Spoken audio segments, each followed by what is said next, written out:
ਸਤਿ ਸ਼੍ਰੀ ਅਕਾਲ ਜੀ। News Asia Punjabi ਦੇਖ ਰਹੇ ਹੋ ਤੁਸੀਂ ਤੇ ਮੈਂ ਹਾਂ ਕੁਲਵੰਤ ਸਿੰਘ। ਅੱਜ ਇੱਕ ਵਾਰ ਫੇਰ ਇੱਕ ਨਵੇਂ ਮਹਿਮਾਨ ਨੂੰ ਤੁਹਾਡੇ ਰੂਬਰੂ ਕਰਵਾਉਣ ਜਾ ਰਹੇ ਹਾਂ ਤੇ ਅੱਜ ਦੇ ਜਿਹੜੇ ਮਹਿਮਾਨ ਨੇ ਉਹਨਾਂ ਦੀ ਇੱਕ ਅਜਿਹੀ ਸਟੋਰੀ, ਇੱਕ ਅਜਿਹੀ ਵਿਨ ਤੁਹਾਡੇ ਰੂਬਰੂ ਕਰਾਂਗੇ ਜਿਸ ਤੋਂ ਬਾਅਦ ਤੁਹਾਨੂੰ ਇਹ ਲੱਗੇਗਾ ਕਿ ਇਹ ਇੱਕ ਵੱਖਰੇ ਕਿਸਮ ਦਾ ਜਿਹੜਾ ਸਾਡੇ ਨਾਲ ਇੰਟਰਵਿਊ ਤੁਹਾਡੇ ਸਾਹਮਣੇ ਪੇਸ਼ ਕੀਤੀ ਗਈ ਹੈ। ਇੱਕ ਅਜਿਹੀ ਵਿਨ ਤੁਹਾਡੇ ਸਾਹਮਣੇ ਪੇਸ਼ ਕੀਤੀ ਗਈ ਹੈ ਜਿਸ ਦਾ ਸੰਬੰਧ ਲੋਕ ਭਲਾਈ ਦੇ ਨਾਲ ਆਪਣੀ ਭਲਾਈ ਦੇ ਨਾਲ ਲੋਕ ਭਲਾਈ ਦੇ ਨਾਲ ਵੀ ਜੁੜਾ ਹੋਇਆ, ਸਮਾਜ ਦੀ ਭਲਾਈ ਦੇ ਨਾਲ ਵੀ ਜੁੜਾ ਹੋਇਆ। ਮੇਰੇ ਨਾਲ ਨੇ ਡਾਕਟਰ ਲਖਬੀਰ ਲੇਜ਼ੀਆ। ਇਹ ਕਿੱਤੇ ਤੋਂ ਪ੍ਰੋਫੈਸਰ ਨੇ, PhD ਨੇ ਤੇ ਇਹਨਾਂ ਦੀਆਂ 20 ਤੋਂ 25 ਕਿਤਾਬਾਂ ਦੀ ਲਿਖਤ ਹੈਗੀ। ਇਹਨਾਂ ਨੇ 20 ਤੋਂ 25 ਕਿਤਾਬਾਂ ਲਿਖ ਚੁੱਕੇ ਨੇ। ਹਾਈਲੀ ਕੁਆਲੀਫਾਈਡ ਨੇ, ਅਕਾਦਮਿਕ ਇਹਨਾਂ ਦੀ ਬੈਕਗਰਾਉਂਡ ਹੈਗੀ ਹੈ ਤੇ ਬਹੁਤ ਜ਼ਿਆਦਾ ਜਿਹੜੇ ਕੁਆਲੀਫਾਈਡ ਨੇ ਤੇ ਤੁਹਾਡੇ ਨਾਲ ਇੱਕ ਅਜਿਹਾ ਤਜਰਬਾ ਸਾਂਝਾ ਕਰਨਗੇ ਜਿਸ ਤੋਂ ਬਾਅਦ ਤੁਹਾਨੂੰ ਇੱਕ ਨਵੀਂ ਜਿਹੜੀ ਆ ਉਹ ਦਿਸ਼ਾ ਮਿਲੇਗੀ, ਤਾਂ ਕਿ ਤੁਸੀਂ ਵੀ ਜਿਹੜੀ ਇੱਕ ਸੇਧ ਮਿਲਣ ਤੋਂ ਬਾਅਦ ਤੁਸੀਂ ਵੀ ਜਿਹੜਾ ਉਹ ਉਸ ਰਸਤੇ ਨੂੰ ਅਪਣਾ ਕੇ ਸਮਾਜ ਦੀ ਭਲਾਈ ਵੱਲ ਅੱਗੇ ਵੱਧ ਸਕਦੇ ਹੋ। ਡਾਕਟਰ ਸਾਹਿਬ, ਤੁਹਾਡਾ ਨਿਊਜ਼ ਏਸ਼ੀਆ ਪੰਜਾਬੀ ਤੇ ਬਹੁਤ ਬਹੁਤ ਸਵਾਗਤ ਹੈ। ਸਤਿ ਸ਼੍ਰੀ ਅਕਾਲ ਜੀ। Thank you sir, thank you so much. Doctor ਸਾਹਿਬ, ਥੋੜਾ ਜਿਹਾ ਆਪਣਾ ਪ੍ਰੋਫਾਈਲ ਦੱਸ ਦਿਓ ਜੀ। ਸਰ, ਮੇਰਾ ਨਾਮ ਡਾਕਟਰ ਲਖਵੀਰ ਲੈਜ਼ੀਆ। ਮੈਂ ਬੇਸਿਕਲੀ ਪੰਜਾਬ ਤੋਂ ਬਿਲੋਂਗ ਕਰਦੀ ਹਾਂ ਔਰ ਮੈਂ ਆਪਣੀ ਸਟੱਡੀ ਜੋ ਹੈ MBA ਔਰ ਡਾਕਟਰੇਟ ਕੰਪਲੀਟ ਕੀਤੀ ਹੋਈ ਹੈ ਔਰ ਰੀਸੈਂਟਲੀ ਸਾਡਾ ਜਿਹੜਾ ਰਿਸਰਚ ਵਰਕ ਹੈ ਉਹਦੇ 'ਚ ਲਗਾਤਾਰ ਅਸੀਂ ਆਪਣੇ ਕੰਮ ਦੇ ਨਾਲ ਜੁੜੇ ਹੋਏ ਹਾਂ ਔਰ ਕੋਸ਼ਿਸ਼ ਇਹ ਹੁੰਦੀ ਹੈ ਕਿ ਜਿੱਥੋਂ ਵੀ ਕੁਛ ਨਵਾਂ ਸਿੱਖਣ ਦਾ ਮੌਕਾ ਮਿਲਦਾ ਜਾਂ ਕੁਛ ਐਸੀ ਰਿਸਰਚ ਜਿਹੜੀ ਲੋਕਾਂ ਨੂੰ ਜਾਗਰਤ ਕਰ ਸਕੇ, ਉਹਨਾਂ ਨੂੰ ਚੇਤਨ ਕਰ ਸਕੇ, ਉਹਨਾਂ ਦੇ ਨਾਲ ਕੁਛ ਨਾ ਕੁਛ ਮਿਲ ਕੇ ਕੁਛ ਨਵਾਂ ਕੀਤਾ ਜਾ ਸਕੇ। ਜੀ, ਤੇ ਪਰਿਵਾਰ ਦੇ ਵਿੱਚ ਕੌਣ ਕੌਣ ਹੈ? ਪਰਿਵਾਰ ਦੇ ਵਿੱਚ ਮੇਰੇ ਮਦਰ ਨੇ ਔਰ ਬ੍ਰਦਰ ਹੈ ਛੋਟਾ ਔਰ ਇੱਕ ਵੱਡਾ ਬ੍ਰਦਰ ਹੈ, ਉਹ ਇੰਡੀਅਨ ਆਰਮੀ 'ਚ ਹੈ ਔਰ ਛੋਟਾ ਸਿਵਲ ਇੰਜੀਨੀਅਰ ਹੈ। ਜੀ, ਤੇ ਬਠਿੰਡੇ ਦੇ ਰਹਿਣ ਵਾਲੇ ਹੋ? ਨਹੀਂ ਜੀ, ਮੈਂ ਹੁਸ਼ਿਆਰਪੁਰ ਤੋਂ ਹਾਂ ਸਰ। ਜੀ ਜੀ ਜੀ, ਹੁਸ਼ਿਆਰਪੁਰ। ਜੀ ਜੀ, ਹੁਸ਼ਿਆਰਪੁਰ ਦੇ ਹੁਸ਼ਿਆਰ ਬੱਚੇ ਹਾਂ ਜੀ। ਹਾਂਜੀ ਸਰ। ਚਲੋ, ਤੇ ਤੁਸੀਂ ਹੈਲਥ ਕੋਚਿੰਗ ਵਾਲੀ ਫੀਲਡ ਦੇ ਵਿੱਚ ਆਏ ਹੋ। ਕਿੱਥੇ ਅਕਾਦਮਿਕ ਫੀਲਡ ਤੇ ਕਿੱਥੇ ਜਿਹੜੀ ਹੈ ਹੈਲਥ ਕੋਚਿੰਗ ਦੀ ਫੀਲਡ, ਇਹ ਕੁਛ ਮੇਲ ਨਹੀਂ ਖਾਂਦੀ। ਕਿਉਂਕਿ ਜੇਕਰ ਤੁਸੀਂ ਸਿਹਤ ਦੀ ਦੁਨੀਆ ਵਿੱਚ ਹੀ ਆਉਣਾ ਹੁੰਦਾ ਤਾਂ ਫਿਰ ਸ਼ੁਰੂ ਤੋਂ ਹੀ ਤੁਸੀਂ ਜਿਹੜੀ ਆ ਉਹ ਜਿਹੜੀ ਆ ਉਹ ਮੈਡੀਕਲ ਲਈ ਹੁੰਦੀ। ਮੈਡੀਕਲ ਲਾਈਨ ਤੋਂ ਬਾਅਦ ਤੁਸੀਂ ਜਿਹੜੀ ਆ ਉਹ ਡਾਕਟਰੀ ਦੀ ਪੜ੍ਹਾਈ ਵੱਲ ਗਏ ਹੁੰਦੇ। ਕੀ ਉਹ ਕਸਕ ਸੀਗੀ ਬਚਪਨ ਦੇ ਵਿੱਚ ਵੀ ਡਾਕਟਰੀ ਦੀ ਪੜ੍ਹਾਈ ਵੱਲ ਜਾਣਾ ਤਾਂ ਇਸ ਫੀਲਡ 'ਚ ਆ ਗਏ, ਜਾਂ ਫਿਰ ਇਹਦੇ ਪਿੱਛੇ ਦਾ ਕੁਛ ਹੋਰ ਕਾਰਨ ਸਨ? ਸਰ, ਬਹੁਤ ਵਧੀਆ ਕੁਐਸਚਨ ਤੁਹਾਡਾ। ਸਰ, ਪਹਿਲਾਂ ਤਾਂ ਇਹ ਹੈ ਕਿ ਇਹ ਮੇਰਾ ਕੋਈ ਇਸ ਫੀਲਡ ਵਿੱਚ ਜਾਣ ਦਾ ਮੇਰਾ ਕੋਈ ਮਨ ਨਹੀਂ ਸੀਗਾ ਪਹਿਲਾਂ। ਜਿਵੇਂ ਮੇਰਾ ਇੰਟਰਸਟ ਸੀਗਾ ਕਿ ਮੈਂ ਕੁਛ ਨਵਾਂ ਸਟੱਡੀ ਕਰਾਂ ਲਿਟਰੇਚਰ ਦੇ ਵਿੱਚ ਜਾਂ ਅਦਰ। ਮੈਂ ਪਹਿਲਾਂ MBA ਕੰਪਲੀਟ ਕੀਤੀ ਸੀਗੀ ਤਾਂ ਥੋੜ੍ਹਾ ਸੀਗਾ ਕੁਛ ਟੈਕਨੀਕਲੀ ਨਵਾਂ ਕੁਛ ਇਨਵੈਂਟ ਕਰਾਂਗੇ, ਪਰ ਉਹਦੇ ਵਿੱਚ ਬਹੁਤ ਸਾਰੀਆਂ ਪ੍ਰੋਬਲਮ ਸੀ।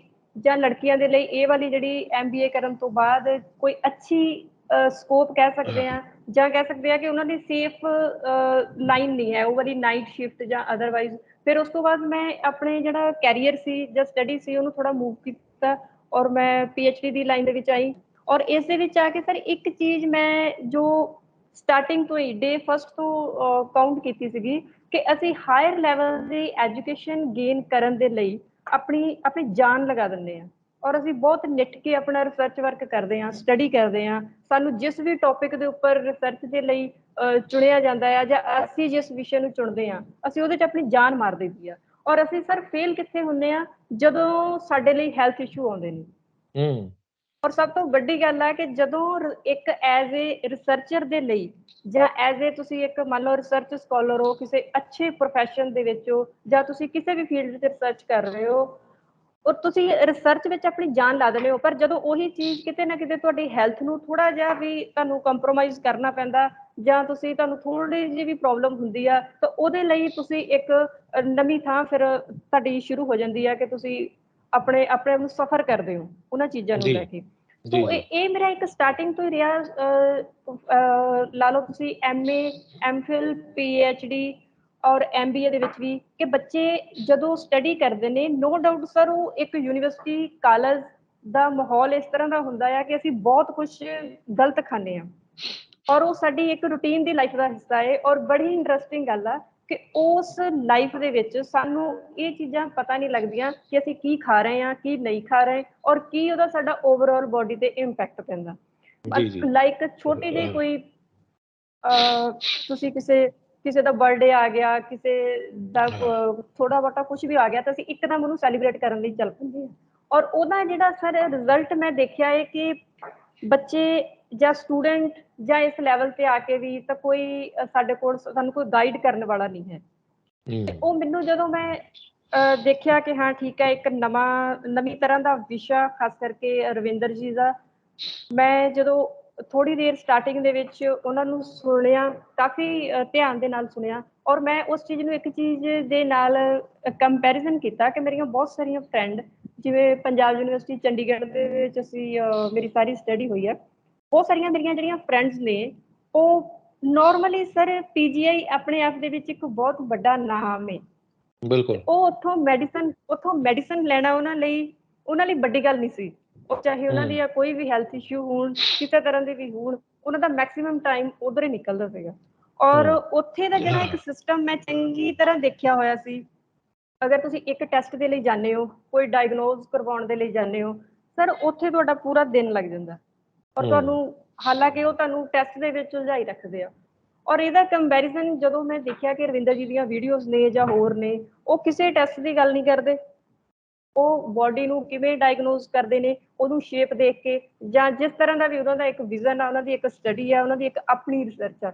ਸੋ ਇਸ ਕਰਕੇ ਮੈਂ ਇੱਧਰ ਇੰਟਰਸਟਡ ਹੋਈ ਸੀ ਕਿ ਸਾਨੂੰ ਕੁਛ ਨਾ ਕੁਛ ਜਿਹੜਾ ਹੈ, ਕਿਉਂਕਿ ਸਰ ਇੱਕ ਚੀਜ਼ ਮੈਂ ਜ਼ਰੂਰ ਫੀਲ ਕੀਤੀ ਹੈ, ਮੈਂ ਜ਼ਰੂਰ ਕਹਿਣਾ ਚਾਹੂੰਗੀ ਕਿ ਅਸੀਂ ਆਪਣੀ ਜਦੋਂ ਸਟੱਡੀ ਕਰਦੇ ਹਾਂ, ਅਸੀਂ ਨਿੱਠ ਕੇ ਸਟੱਡੀ ਕਰਦੇ ਹਾਂ, ਅਸੀਂ ਰਿਸਰਚ ਕਰਦੇ ਹਾਂ, ਅਸੀਂ ਆਪਣੀ ਜਾਨ ਲਗਾ ਦਿੰਦੇ ਹਾਂ, ਪਰ ਜਦੋਂ ਸਾਡੇ ਆਪਣੇ ਤੇ ਗੱਲ ਆਉਂਦੀ ਹੈ, ਹੈਲਥ ਤੇ ਆਉਂਦੀ ਹੈ, ਸਰ ਉਹਦੇ ਬਾਰੇ ਸਾਡੀ ਜਿਹੜੀ ਖਾਸ ਕਰਕੇ ਐਜੂਕੇਸ਼ਨ ਹੈ, ਉਹਦੇ ਬਾਰੇ ਸਾਨੂੰ ਜ਼ਿਆਦਾ ਅਵੇਅਰ ਨਹੀਂ ਕੀਤਾ ਜਾਂਦਾ। ਤੁਸੀਂ ਕਿਸ ਤਰ੍ਹਾਂ ਦਾ ਖਾਣਾ ਹੈ, ਕਿਸ ਸਮੇਂ ਖਾਣਾ ਹੈ, ਉਹਦੇ ਲਈ ਕੋਈ ਅਵੇਅਰਨੈਸ ਨਹੀਂ ਹੈ।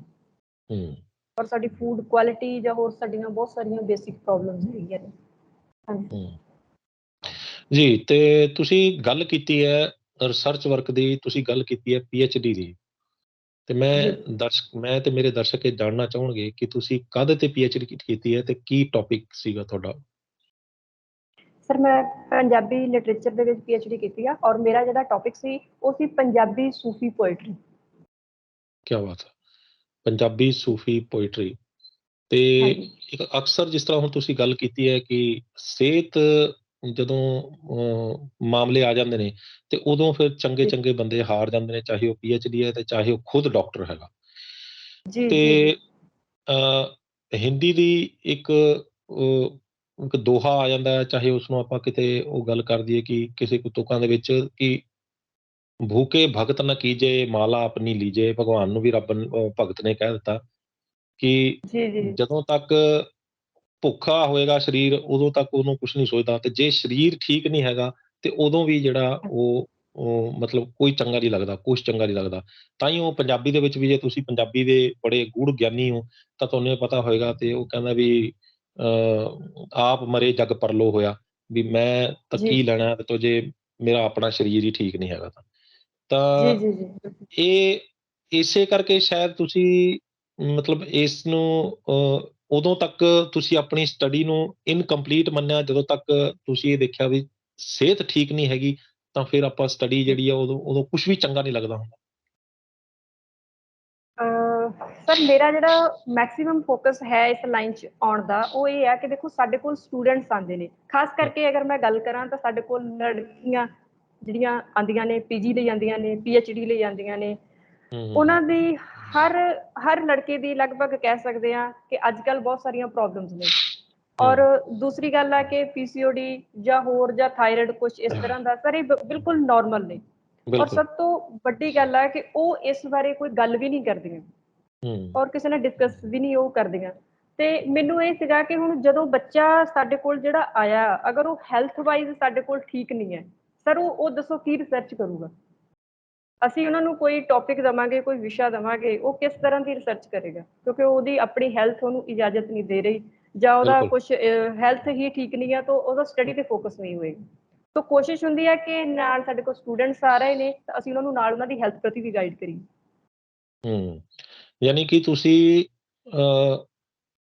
ਮਤਲਬ ਜਿਹੜੀ ਤੁਹਾਡੇ ਇਸ ਫੀਲਡ ਦੇ ਵਿੱਚ ਆਉਣ ਦਾ ਮਕਸਦ ਰਿਹਾ, ਉਹ ਇਹ ਰਿਹਾ ਕਿ ਜੀ, ਤੁਸੀਂ ਜਿਹੜੇ ਤੁਹਾਡੇ ਕੋਲ ਸਟੂਡੈਂਟਸ ਆਉਂਦੇ ਸੀ, ਖਾਸ ਕਰਕੇ ਗਰਲ ਸਟੂਡੈਂਟਸ, ਉਹਨਾਂ ਨੂੰ ਜਿਹੜੀਆਂ ਜੀ, ਹੈਲਥ ਜੀ, ਇਸ਼ੂਜ਼ ਹੁੰਦੇ ਨੇ, ਉਹਨਾਂ ਦੇ ਹੈਲਥ ਇਸ਼ੂਜ਼ ਨੂੰ ਦੇਖ ਕੇ ਤੁਹਾਡਾ ਜਿਹੜਾ ਮਨ ਹੈ ਉਹ ਖਰਾਬ ਹੁੰਦਾ ਸੀਗਾ ਤੇ ਤੁਹਾਨੂੰ ਲੱਗਦਾ ਸੀਗਾ ਕਿ ਇਹਨਾਂ ਦੀ ਮਦਦ ਲਈ ਜਿਹੜਾ ਮੈਨੂੰ ਅੱਗੇ ਆਉਣਾ ਚਾਹੀਦਾ, ਕਿਸੇ ਨੂੰ ਤਾਂ ਅੱਗੇ ਆਉਣਾ ਚਾਹੀਦਾ ਤੇ ਮੈਂ ਕਿਉਂ ਨਹੀਂ? ਤੇ ਬਿਲਕੁਲ, ਇਸੇ ਕਰਕੇ ਤੁਸੀਂ ਬਿਲਕੁਲ। ਜਿਹੜਾ ਇਹ ਹੈਲਥ ਕੋਚ ਬਣਨਾ ਸ਼ੁਰੂ ਕੀਤਾ। ਮੈਂ ਤਾਂ ਸੋਚਿਆ ਕਿਤੇ ਕਿ ਤੁਹਾਨੂੰ ਆਪ ਕੋਈ ਹੈਲਥ ਇਸ਼ੂਜ਼ ਆਏ ਹੋਣੇ ਤਾਂ ਸ਼ਾਇਦ ਤੁਸੀਂ ਹੈਲਥ ਕੋਚਿੰਗ ਲਈ ਹੈ। नहीं सर, नहीं, नहीं जी, ऐसा ऐसा कुछ नहीं है सर। ਮੇਰੀ ਕੋਸ਼ਿਸ਼ ਇਹੀ ਸੀਗੀ ਕਿ ਮੈਂ ਜਦੋਂ ਰਵਿੰਦਰ ਜੀ ਦੇ ਨਾਲ ਗੱਲ ਕੀਤੀ ਆ ਫਸਟ ਟਾਈਮ, ਤੇ ਮੈਂ ਉਹਨਾਂ ਨੂੰ ਇਹ ਕਿਹਾ ਸੀਗਾ ਕਿ ਮੈਂ ਹੈਲਥ ਕੋਚਿੰਗ ਲਈ ਵਿਲਿੰਗ ਹਾਂ। ਉਹਨਾਂ ਨੇ ਇਹੀ ਪੁੱਛਿਆ ਸੀ, ਉਹਨਾਂ ਨੇ ਮੈਨੂੰ ਇਹ ਗੱਲ ਕਹੀ ਵੀ ਆ ਕਿ ਜੇ ਤੁਹਾਨੂੰ ਕੋਈ ਪ੍ਰੋਬਲਮ ਆ ਤੁਸੀਂ ਦੱਸ ਸਕਦੇ ਹੋ। ਮੈਂ ਕਿਹਾ ਸਰ ਕੋਈ ਹੂੰ, ਪ੍ਰੋਬਲਮ ਨਹੀਂ ਹੈ, ਮੈਂ ਸਿਰਫ ਹੈਲਥ ਕੋਚਿੰਗ ਲਈ ਵਿਲਿੰਗ ਹਾਂ। ਹੂੰ। ਜੀ। ਹੈਲਥ ਕੋਚਿੰਗ ਲਈ ਵਿਲਿੰਗ। ਕਦੋਂ ਤੁਸੀਂ ਰਵਿੰਦਰ ਸੇਨ ਜੀ ਦੇ ਨਾਲ ਮੁਲਾਕਾਤ ਕੀਤੀ? ਇੱਕ ਚੀਜ਼ ਮੈਂ ਹੋਰ ਪੁੱਛਣਾ ਚਾਹਾਂਗਾ, ਜਿਹੜੀ ਰਵਿੰਦਰ ਸੇਨ ਜੀ ਦੀਆਂ ਤੁਸੀਂ ਵੀਡੀਓਜ਼ ਦੇਖੀਆਂ, ਉਹ ਕਿਹੜੀਆਂ ਵੀਡੀਓ ਦੇਖੀਆਂ ਸੀਗੀਆਂ? ਸਰ ਸਟਾਰਟਿੰਗ ਦੇ ਵਿੱਚ ਤਾਂ ਵੈਸੇ ਮੈਨੂੰ ਪਹਿਲਾਂ ਜ਼ਿਆਦਾ ਨਹੀਂ ਸੀ ਟਾਈਮ ਮਿਲ ਰਿਹਾ। ਮੈਂ ਆਈ ਥਿੰਕ ਦਸੰਬਰ 21 ਦੇ ਵਿੱਚ ਥੋੜ੍ਹਾ ਜਿਹਾ ਟਾਈਮ ਸੀਗਾ ਮੇਰੇ ਕੋਲ, ਮੈਂ ਉਦੋਂ ਥੋੜ੍ਹਾ ਜਿਹਾ ਦੇਖਣਾ ਸਟਾਰਟ ਕਰਿਆ ਸੀਗਾ। ਔਰ ਥੋੜ੍ਹਾ-ਥੋੜ੍ਹਾ ਕਰਕੇ ਜਿਵੇਂ ਵੀ ਉਹਨਾਂ ਦੀਆਂ ਫਿਰ ਉਹ ਕੁਛ ਉਹਨਾਂ ਦੀਆਂ ਸੀਗੀਆਂ ਕਿ ਕੁਛ ਵਿਨਸ ਵਗੈਰਾ ਆਉਂਦੀਆਂ ਸੀਗੀਆਂ, ਤੁਸੀਂ ਉਹ ਆਪਣਾ ਹੂੰ, ਸ਼ੇਅਰ ਕਰ ਦਿੰਦੇ ਸੀ ਕਿ ਆਹ ਵਾਲਾ ਠੀਕ ਹੋਇਆ ਜਾਂ ਇਸ ਤਰ੍ਹਾਂ ਦਾ ਕੁਛ ਹੋਇਆ। ਹੂੰ, ਔਰ ਮੈਨੂੰ ਸਭ ਹੂੰ, ਤੋਂ ਵੱਡੀ ਚੀਜ਼ ਜਿਹੜੀ ਰਵਿੰਦਰ ਸੈਨ ਜੀ ਦੀ ਅੱਛੀ ਲੱਗੀ ਹੈ, ਉਹ ਸਰ ਇਹ ਸੀਗੀ ਕਿ ਉਹ ਬਿਨਾਂ ਬਿਨਾਂ ਕਿਸੇ ਪਰਸਨ ਨੂੰ ਉਹਦੀ ਕਿੰਨੀ ਵੀ ਵੱਡੀ ਕੋਈ ਪ੍ਰੋਬਲਮ ਕਿਉਂ ਨਾ ਹੋਵੇ, ਕਿੰਨਾ ਸੀਰੀਅਸ ਕੇਸ ਕਿਉਂ ਨਾ ਹੋਵੇ, ਉਹ ਉਹਨਾਂ ਨੂੰ ਬਸ ਇੱਕ ਕਹਿ ਲਓ ਕਿ ਇੱਕ ਡਾਈਟ ਪਲਾਨ ਦੇ ਨਾਲ ਵਿਦਆਊਟ ਐਨੀ ਹੂੰ, ਮੈਡੀਸਨ, ਕਿਉਂਕਿ ਜਿੰਨੀਆਂ ਸਾਡੇ ਕੋਲ ਮੈਡੀਸਨਸ ਨੇ, ਨੋ ਡਾਊਟ ਸਾਡੀ ਜਿਹੜੀ ਬੋਡੀ ਆ ਉਹ ਕੈਮੀਕਲ ਦੇ ਲਈ ਤਾਂ ਬਣੀ ਨਹੀਂ ਹੋਈ। ਬਿਲਕੁਲ। ਠੀਕ ਹੈ ਜੀ। ਜਿੰਨੀਆਂ ਸਾਡੇ ਕੋਲ ਮੈਡੀਸਨਸ ਹੈਗੀਆਂ ਨੇ, ਉਹ ਸਾਰੀ ਦੀਆਂ ਸਾਰੀਆਂ ਮੈਡੀਸਨ ਜਿਹੜੀਆਂ ਨੇ ਉਹ ਸਾਡੀ ਬੋਡੀ ਤੇ ਓਵਰਆਲ ਇੰਪੈਕਟ ਉਹਨਾਂ ਦਾ ਜਿਹੜਾ ਹੈ, ਮੈਂ ਨਹੀਂ ਕਹਿੰਦੀ ਕਿ ਉਹ ਅੱਛਾ ਨਹੀਂ ਹੁੰਦਾ, ਪਰ ਬੋਡੀ ਸਾਡੀ ਕੈਮੀਕਲ ਨਾਲ ਨਹੀਂ ਬਣੀ ਹੋਈ। ਔਰ ਉਹਨਾਂ ਦੀ ਜਿਹੜੀ ਹੂੰ, ਡਾਈਟ ਪਲਾਨ ਆ ਜਾਂ ਜਿਸ ਜਿਸ ਤਰ੍ਹਾਂ ਦਾ ਵੀ ਉਹ ਗਾਈਡ ਕਰਦੇ ਨੇ, ਉਹ ਸਿੰਪਲ ਤੁਸੀਂ ਆਪਣੇ ਘਰ ਬੈਠ ਕੇ ਉਹਨੂੰ ਆਰਾਮ ਨਾਲ ਫੋਲੋ ਕਰੋ। ਵਿਦਆਊਟ ਐਨੀ ਮੈਡੀਸਨ ਤੁਸੀਂ ਕਿਸੇ ਤਰ੍ਹਾਂ ਦੀ ਵੀ ਡਿਜ਼ੀਜ਼ ਨੂੰ ਠੀਕ ਕਰ ਸਕਦੇ ਹੋ। ਹੂੰ। ਤੇ ਜਿਹੜੀਆਂ ਵੀਡੀਓ ਔਰ ਦੇਖੀਆਂ ਮੈਨੂੰ ਸੀ ਉਹ ਮੇਰੇ ਇਸੇ ਮੇਰੇ ਮੇਰੇ ਨਾਲ ਹੀ ਸੀਗੀਆਂ ਉਹਨਾਂ ਦੀ ਵੀਡੀਓ ਜਾਂ ਇਕੱਲਿਆਂ ਦੀ ਦੇਖੀਆਂ ਉਹਨਾਂ ਨੇ? ਨਹੀਂ ਨਹੀਂ ਸਰ, ਮੈਂ ਤੁਹਾਡੇ ਨਾਲ ਹੀ ਦੇਖੀਆਂ ਨੇ ਜੀ। ਔਰ ਮੈਂ ਕਦੀ ਨਹੀਂ ਇਹ ਸੋਚਿਆ ਸੀ ਕਿ ਬਹੁਤ ਜਲਦੀ ਮੈਨੂੰ ਖੁਦ ਵੀ ਇਸ ਤੇ ਕੈਮਰੇ ਸਾਹਮਣੇ ਆਉਣਾ ਪਏਗਾ। ਕਿਆ ਬਾਤ ਹੈ, ਵੈਸੇ ਕਿਆ ਸਰ ਬਾਤ ਮੈਂ ਹੈ। ਤੇ ਤੁਹਾਨੂੰ ਮੈਂ ਮਿਲੀ ਸੀ ਚੰਡੀਗੜ੍ਹ, ਜਦੋਂ ਇੱਕ ਪ੍ਰੋਗਰਾਮ ਹੋਇਆ ਸੀਗਾ, ਤੇ ਖੇਤੀ ਵਿਰਾਸਤ ਚੰਡੀਗੜ੍ਹ ਮਿਸ਼ਨ ਆਪਾਂ ਦਾ, ਮਿਲੇ ਹੋਏ। ਖੇਤੀ ਹਾਂਜੀ ਵਿਰਾਸਤ ਹਾਂਜੀ, ਮਿਸ਼ਨ ਦਾ। ਖੇਤੀ ਵਿਰਾਸਤ ਵਿੱਚ। ਜੀ ਜੀ ਓਕੇ, ਜੀ ਓਕੇ। ਜੀ ਤੇ ਉਦੋਂ ਡਾਕਟਰ ਉਥੇਸ਼ ਪਾਂਡੇ ਵੀ ਆਏ ਹੋਏ ਸੀ ਔਰ ਉੱਥੇ ਸਾਰੇ ਡਾਕਟਰਸ ਜੀ ਲਾਈਕ ਮਾਈਂਡਡ ਸੀਗੇ। ਜੀ ਜੀ। ਜੀ ਜੀ। ਉਮੀਦਰ ਦੱਤ ਜੀ ਜਿਹੜੇ ਹੈਗੇ ਨੇ, ਉਹ ਮੇਰੇ ਹਾਂਜੀ, ਗੁਰੂ ਰਹੇ ਹਾਂ। ਨੇ, ਬਹੁਤ ਅੱਛਾ ਗਾਈਡ ਕਰਦੇ ਨੇ ਉਹ ਵੀ। ਔਰ ਉਦੋਂ ਹਾਂਜੀ, ਤੁਹਾਡੇ ਹਾਂਜੀ। ਨਾਲ ਮੁਲਾਕਾਤ ਹੋਈ ਸੀ। ਜੀ, ਜੀ, ਜੀ। ਚਲੋ ਅਨਫੋਰਚੂਨੇਟਲੀ ਉਦੋਂ ਆਪਾਂ ਮੇਰੇ ਖਿਆਲ ਤੇ ਮਤਲਬ 1 ਸੈਕਿੰਡ ਦੇ ਵਿੱਚ ਹੀ ਮਿਲੇ ਹੋਣੇ ਤੇ ਨਿਕਲ ਗਏ ਹੋਣੇ, ਨਹੀਂ ਪਤਾ ਲੱਗਦਾ ਉਦੋਂ। ਤੇ ਇੱਕ ਦੋ ਮਿੰਟ ਹਾਂ, ਚਲੋ ਐਨੀਹਾਉ ਤੇ ਇਹ ਤੁਸੀਂ ਗੱਲ ਕੀਤੀ ਹੈਗੀ ਹੈ ਸਿਹਤ ਦੀ। ਜਦੋਂ ਜੀ। ਤੁਸੀਂ ਕੋਚਿੰਗ ਲੈਣੀ ਸ਼ੁਰੂ ਕੀਤੀ, ਕੋਚਿੰਗ ਮਤਲਬ ਦਸੰਬਰ 'ਚ ਤੁਸੀਂ ਵੀਡੀਓ ਦੇਖਿਆ, ਕੋਚਿੰਗ ਜਿਹੜੀ ਆ ਉਹ ਕਿਹੜੇ ਮਹੀਨੇ 'ਚ ਜਾ ਕੇ ਲੈਣੀ ਸ਼ੁਰੂ ਕੀਤੀ ਸੀ? ਕੋਚਿੰਗ ਸਰ ਜਿਵੇਂ ਹੀ ਰਵਿੰਦਰ ਜੀ ਦੀ option I C, I think April last ਤੱਕ ਸਟਾਰਟ ਹੋ ਗਈ ਹਾਂ, ਸੀ। ਹਾਂ। ਹਾਂਜੀ, ਹਾਂਜੀ, ਹਾਂਜੀ। ਜੀ ਜੀ ਤੇ ਜੀ ਅਪ੍ਰੈਲ ਲਾਸਟ ਦੇ ਵਿੱਚ ਤੁਸੀਂ ਉਹਨਾਂ ਨੂੰ ਜੁਆਇਨ ਕਰ ਲਿਆ ਸੀ ਐਜ਼ ਅ ਹੈਲਥ ਜੀ। ਕੋਚ। ਹਾਂਜੀ ਹਾਂਜੀ ਹਾਂਜੀ ਹਾਂਜੀ। ਠੀਕ ਹੈ। ਤੇ ਮਤਲਬ ਕਦੋਂ ਤੁਹਾਡੀ ਕੰਪਲੀਟ ਹੋਈ ਹੈ ਇਹ ਕੋਚਿੰਗ ਦੀ? ਸਰ ਰੀਸੈਂਟਲੀ ਕੰਪਲੀਟ ਹੋਈ ਹੈ, ਮਤਲਬ ਅਗਸਤ ਫਸਟ ਜੁਲਾਈ ਜੁਲਾਈ ਵੀਕ, ਲਾਸਟ ਜਾਂ ਅਗਸਤ ਜੁਲਾਈ ਦੇ ਲਾਸਟ। First week? ਹਾਂਜੀ ਹਾਂਜੀ ਹਾਂਜੀ ਠੀਕ ਹੈ, ਮਤਲਬ 3 ਮਹੀਨੇ ਦੇ ਵਿੱਚ ਤੁਸੀਂ ਜਿਹੜਾ ਕੰਪਲੀਟ ਕਰ ਲਿਆ ਆਪਣਾ। ਤੇ ਜੀ ਜੀ ਹੁਣ ਇਹ ਦੱਸੋ ਕਿ ਜਦੋਂ ਹੈਲਥ ਕੋਚਿੰਗ ਲੈਣੀ ਸ਼ੁਰੂ ਹੋਈ, ਕੋਈ ਵੀ ਨਵਾਂ-ਨਵਾਂ ਜਿਹੜਾ ਨਾ ਉਹ ਕੁਛ ਸਿੱਖਣਾ ਸ਼ੁਰੂ ਕਰਦਾ, ਜੇ ਸਕੂਟਰ ਮਕੈਨਿਕ ਸਿੱਖਣ ਲੱਗ ਜੇ ਤਾਂ ਉਹ ਸਕੂਟਰ ਦੇ ਨਟ ਬੋਲਟ ਖੋਲ ਕੇ ਬਹਿ ਜਾਂਦਾ ਤੇ ਜੇ ਹਾਂਜੀ ਕੋਈ ਕਿਸੇ ਨੂੰ ਟੀਚਿੰਗ ਸਿੱਖੇ ਤਾਂ ਉਹ ਕਿਸੇ ਸਟੂਡੈਂਟ ਨੂੰ ਫੜ ਕੇ ਬੈਠ ਜਾਂਦਾ, ਕੋਈ ਐਸਟ੍ਰੋਲੋਜੀ ਸਿੱਖੇ ਤਾਂ ਉਹ ਕਿਸੇ ਦੀ ਕੁੰਡਲੀ ਬਣਾਉਣ ਲੱਗ ਜਾਂਦਾ। ਤੁਸੀਂ ਵੀ ਜੀ ਜੀ ਜਦੋਂ ਇਹ ਹੈਲਥ ਕੋਚਿੰਗ ਸਿੱਖੀ ਤੇ ਕਿਸੇ ਸਟੂਡੈਂਟ ਨੂੰ ਫੜ ਕੇ ਬੈਠੇ ਵੀ ਤੈਨੂੰ ਦੱਸ ਕੀ ਪ੍ਰੋਬਲਮ ਹੈ, ਮੈਂ ਦੇਖਾਂ ਤੈਨੂੰ ਕੀ ਪ੍ਰੋਬਲਮ ਹੈ ਤੇ ਹੋ ਸਕਦੀ ਹੈ ਕਿ ਨਹੀਂ ਹੋ ਸਕਦੀ ਸੀ? ਮੈਂ ਸਰ ਆਪਣੀ ਫੈਮਿਲੀ ਦੇ ਵਿੱਚ, ਮਤਲਬ ਹੂੰ, ਸਾਡੇ ਨੀਅਰ ਅਬਾਊਟ ਜਿਹੜੇ ਹੈਗੇ ਨੇ ਰੈਲੇਟਿਵਸ ਨੇ ਜਾਂ ਮੇਰਾ ਫਰੈਂਡ ਸਰਕਲ ਆ, ਪਰ ਉਹਨਾਂ ਤੇ ਹੂੰ, ਕਾਫੀ ਹੂੰ। ਕੁਝ ਅਪਲਾਈ ਕੀਤਾ ਜੀ। ਅੱਛਾ। ਉਹਨਾਂ ਤੇ ਕਾਫੀ ਕੁਝ, ਜੀ ਉਹਨਾਂ ਤੇ ਕਾਫੀ ਕੁਝ ਅਪਲਾਈ ਕੀਤਾ। ਔਰ ਨਾਲ ਦੀ ਨਾਲ ਬਹੁਤ ਸਾਰੇ ਐਕਸਪੈਰੀਮੈਂਟ ਜਿਹੜੇ ਨੇ, ਜਿਵੇਂ ਰਵਿੰਦਰ ਜੀ ਨੇ ਆਪਣੀਆਂ ਹੈਲਥ ਕੋਚਿੰਗ ਦੇ ਵਿੱਚ ਦੱਸਿਆ ਹੈ, ਬਹੁਤ ਸਾਰੇ ਹੂੰ। ਐਕਸਪੈਰੀਮੈਂਟ ਆਪਣੇ ਤੇ ਹੀ ਕੀਤੇ ਨੇ ਸਰ। ਕਿਆ ਬਾਤ ਹੈ। ਔਰ ਬੋਡੀ ਉਸ ਤਰ੍ਹਾਂ ਦਾ ਰਿਐਕਟ ਕਰਦੀ ਹੈ। ਅਗਰ ਜਿਹੜੇ ਬੋਡੀ ਤੁਸੀਂ ਨੂੰ ਤੁਸੀਂ ਜਿਨ੍ਹਾਂ ਨੂੰ ਤੁਸੀਂ ਜੀ ਹੈਲਥ ਗਾਈਡੈਂਸ ਦਿੱਤੀ ਉਹਨਾਂ ਨੂੰ ਕੋਈ ਫਰਕ ਪਿਆ ਫਿਰ? ਹਾਂਜੀ ਸਰ, ਬਿਲਕੁਲ ਜੀ। ਪਹਿਲਾਂ ਅੱਛਾ। ਪਹਿਲਾਂ ਪਹਿਲਾਂ ਤਾਂ ਉਹ ਸ਼ੌਕਡ ਹੋ ਜਾਂਦੇ ਨੇ ਕਿ ਅਸੀਂ ਤਾਂ ਤੁਹਾਨੂੰ ਕੁਝ ਦੱਸਿਆ ਵੀ ਨਹੀਂ, ਤੁਹਾਨੂੰ ਕਿਵੇਂ ਪਤਾ ਲੱਗ ਗਿਆ ਜੀ। ਉਹ ਬਹੁਤ ਸ਼ੌਕਡ। ਕਿਉਂਕਿ ਦੇਖੋ ਜੀ 2+2 ਤੁਹਾਡੇ ਕੋਲ ਵੀ 2 ਨੇ ਤੇ ਮੇਰੇ ਕੋਲ ਵੀ 2 ਹੀ ਹੋਣੇ ਨੇ। ਇਹ ਜੀ ਜਿਹਨੂੰ ਸਮਝ ਆ ਗਈ ਵੀ 2+2 ਕਿਵੇਂ ਹੁੰਦੇ ਨੇ, ਬਸ ਉਹੀ ਇਸ ਚੀਜ਼ ਦਾ ਮਾਸਟਰ ਹੈਗਾ। ਸਰ ਮੈਂ ਇੱਕ ਤੇ ਗੱਲ ਤੁਹਾਡੇ ਨਾਲ ਇੱਕ ਗੱਲ ਮੈਂ ਤੁਹਾਡੇ ਨਾਲ ਹੋਰ ਸ਼ੇਅਰ ਕਰਨਾ ਚਾਹੁੰਦੀ ਹਾਂ ਜੀ। ਕਿ ਰਵਿੰਦਰ ਜੀ ਦੇ ਨਾਲ ਤਾਂ ਮੈਂ ਖੈਰ ਹੁਣ ਜੁੜੀ ਹਾਂ, ਔਰ ਹੂੰ, ਕਹਿ ਸਕਦੇ ਹਾਂ ਦਸੰਬਰ ਦੇ ਵਿੱਚ। ਔਰ ਜੀ। ਉਸ ਤੋਂ ਪਹਿਲਾਂ ਮੇਰੇ ਜਿਹੜੇ ਮਦਰ ਸੀ, ਇੱਕ ਸਟੇਜ ਆ ਗਈ ਸੀਗੀ, ਉਹਨਾਂ ਦੇ ਨਾ ਗੋਲ ਬਲੈਡਰ ਦੇ ਵਿੱਚ ਸਟੋਨ ਸੀ। ਔਰ ਸਾਨੂੰ ਅੱਛਾ। ਮੈਡੀਕਲ ਲਾਈਨ, ਕਿਉਂਕਿ ਸਾਡੀ ਫੈਮਿਲੀ ਦੇ ਵਿੱਚ ਵੀ ਮੈਡੀਕਲ ਲਾਈਨ ਦੇ ਹੈਗੇ ਨੇ ਪਰਸਨ, ਡਾਕਟਰਸ ਹੈਗੇ ਨੇ, ਉਹਨਾਂ ਦੀ ਇਹੀ ਹਾਂ, ਕੋਸ਼ਿਸ਼ ਸੀਗੀ ਕਿ ਤੁਸੀਂ ਗੋਲ ਬਲੈਡਰ ਜੋ ਹੈ ਉਹਨੂੰ ਰਿਮੂਵ ਕਰਵਾ ਦਿਓ। ਹਾਂ, ਬਿਲਕੁਲ। ਉਹਨਾਂ ਨੇ ਸਾਨੂੰ ਇਹ ਕਿਹਾ ਸੀ ਕਿ ਇਮੀਡੀਏਟਲੀ ਰਿਮੂਵ ਕਰਵਾ ਦਿਓ। ਹੂੰ, ਤੇ ਹੂੰ, ਸਰ ਹੂੰ। ਮੈਂ ਮਦਰ ਨੂੰ ਕਿਹਾ ਸੀ ਕਿ ਤੁਸੀਂ, ਉਦੋਂ ਮੈਂ ਰਵਿੰਦਰ ਜੀ ਦੇ ਨਾਲ ਮੇਰੀ ਮੁਲਾਕਾਤ ਨਹੀਂ ਸੀ, ਤਾਂ ਮੈਂ ਆਪਣੇ ਮਦਰ ਨੂੰ ਕਿਹਾ, ਮੈਂ ਕਿਹਾ ਤੁਸੀਂ ਮੈਨੂੰ 90 ਡੇਜ਼ ਦੇ ਦਿਓ। 90 ਡੇਜ਼ ਦੇ ਵਿੱਚ ਅਗਰ ਤੁਹਾਡੇ ਸਟੋਨਸ ਨਾ ਰਿਮੂਵ ਹੋਈਆਂ ਤਾਂ ਫਿਰ ਤੁਸੀਂ ਆਪਣਾ ਗੋਲ ਬਲੈਡਰ ਰਿਮੂਵ ਕਰਵਾ ਦਿਓ।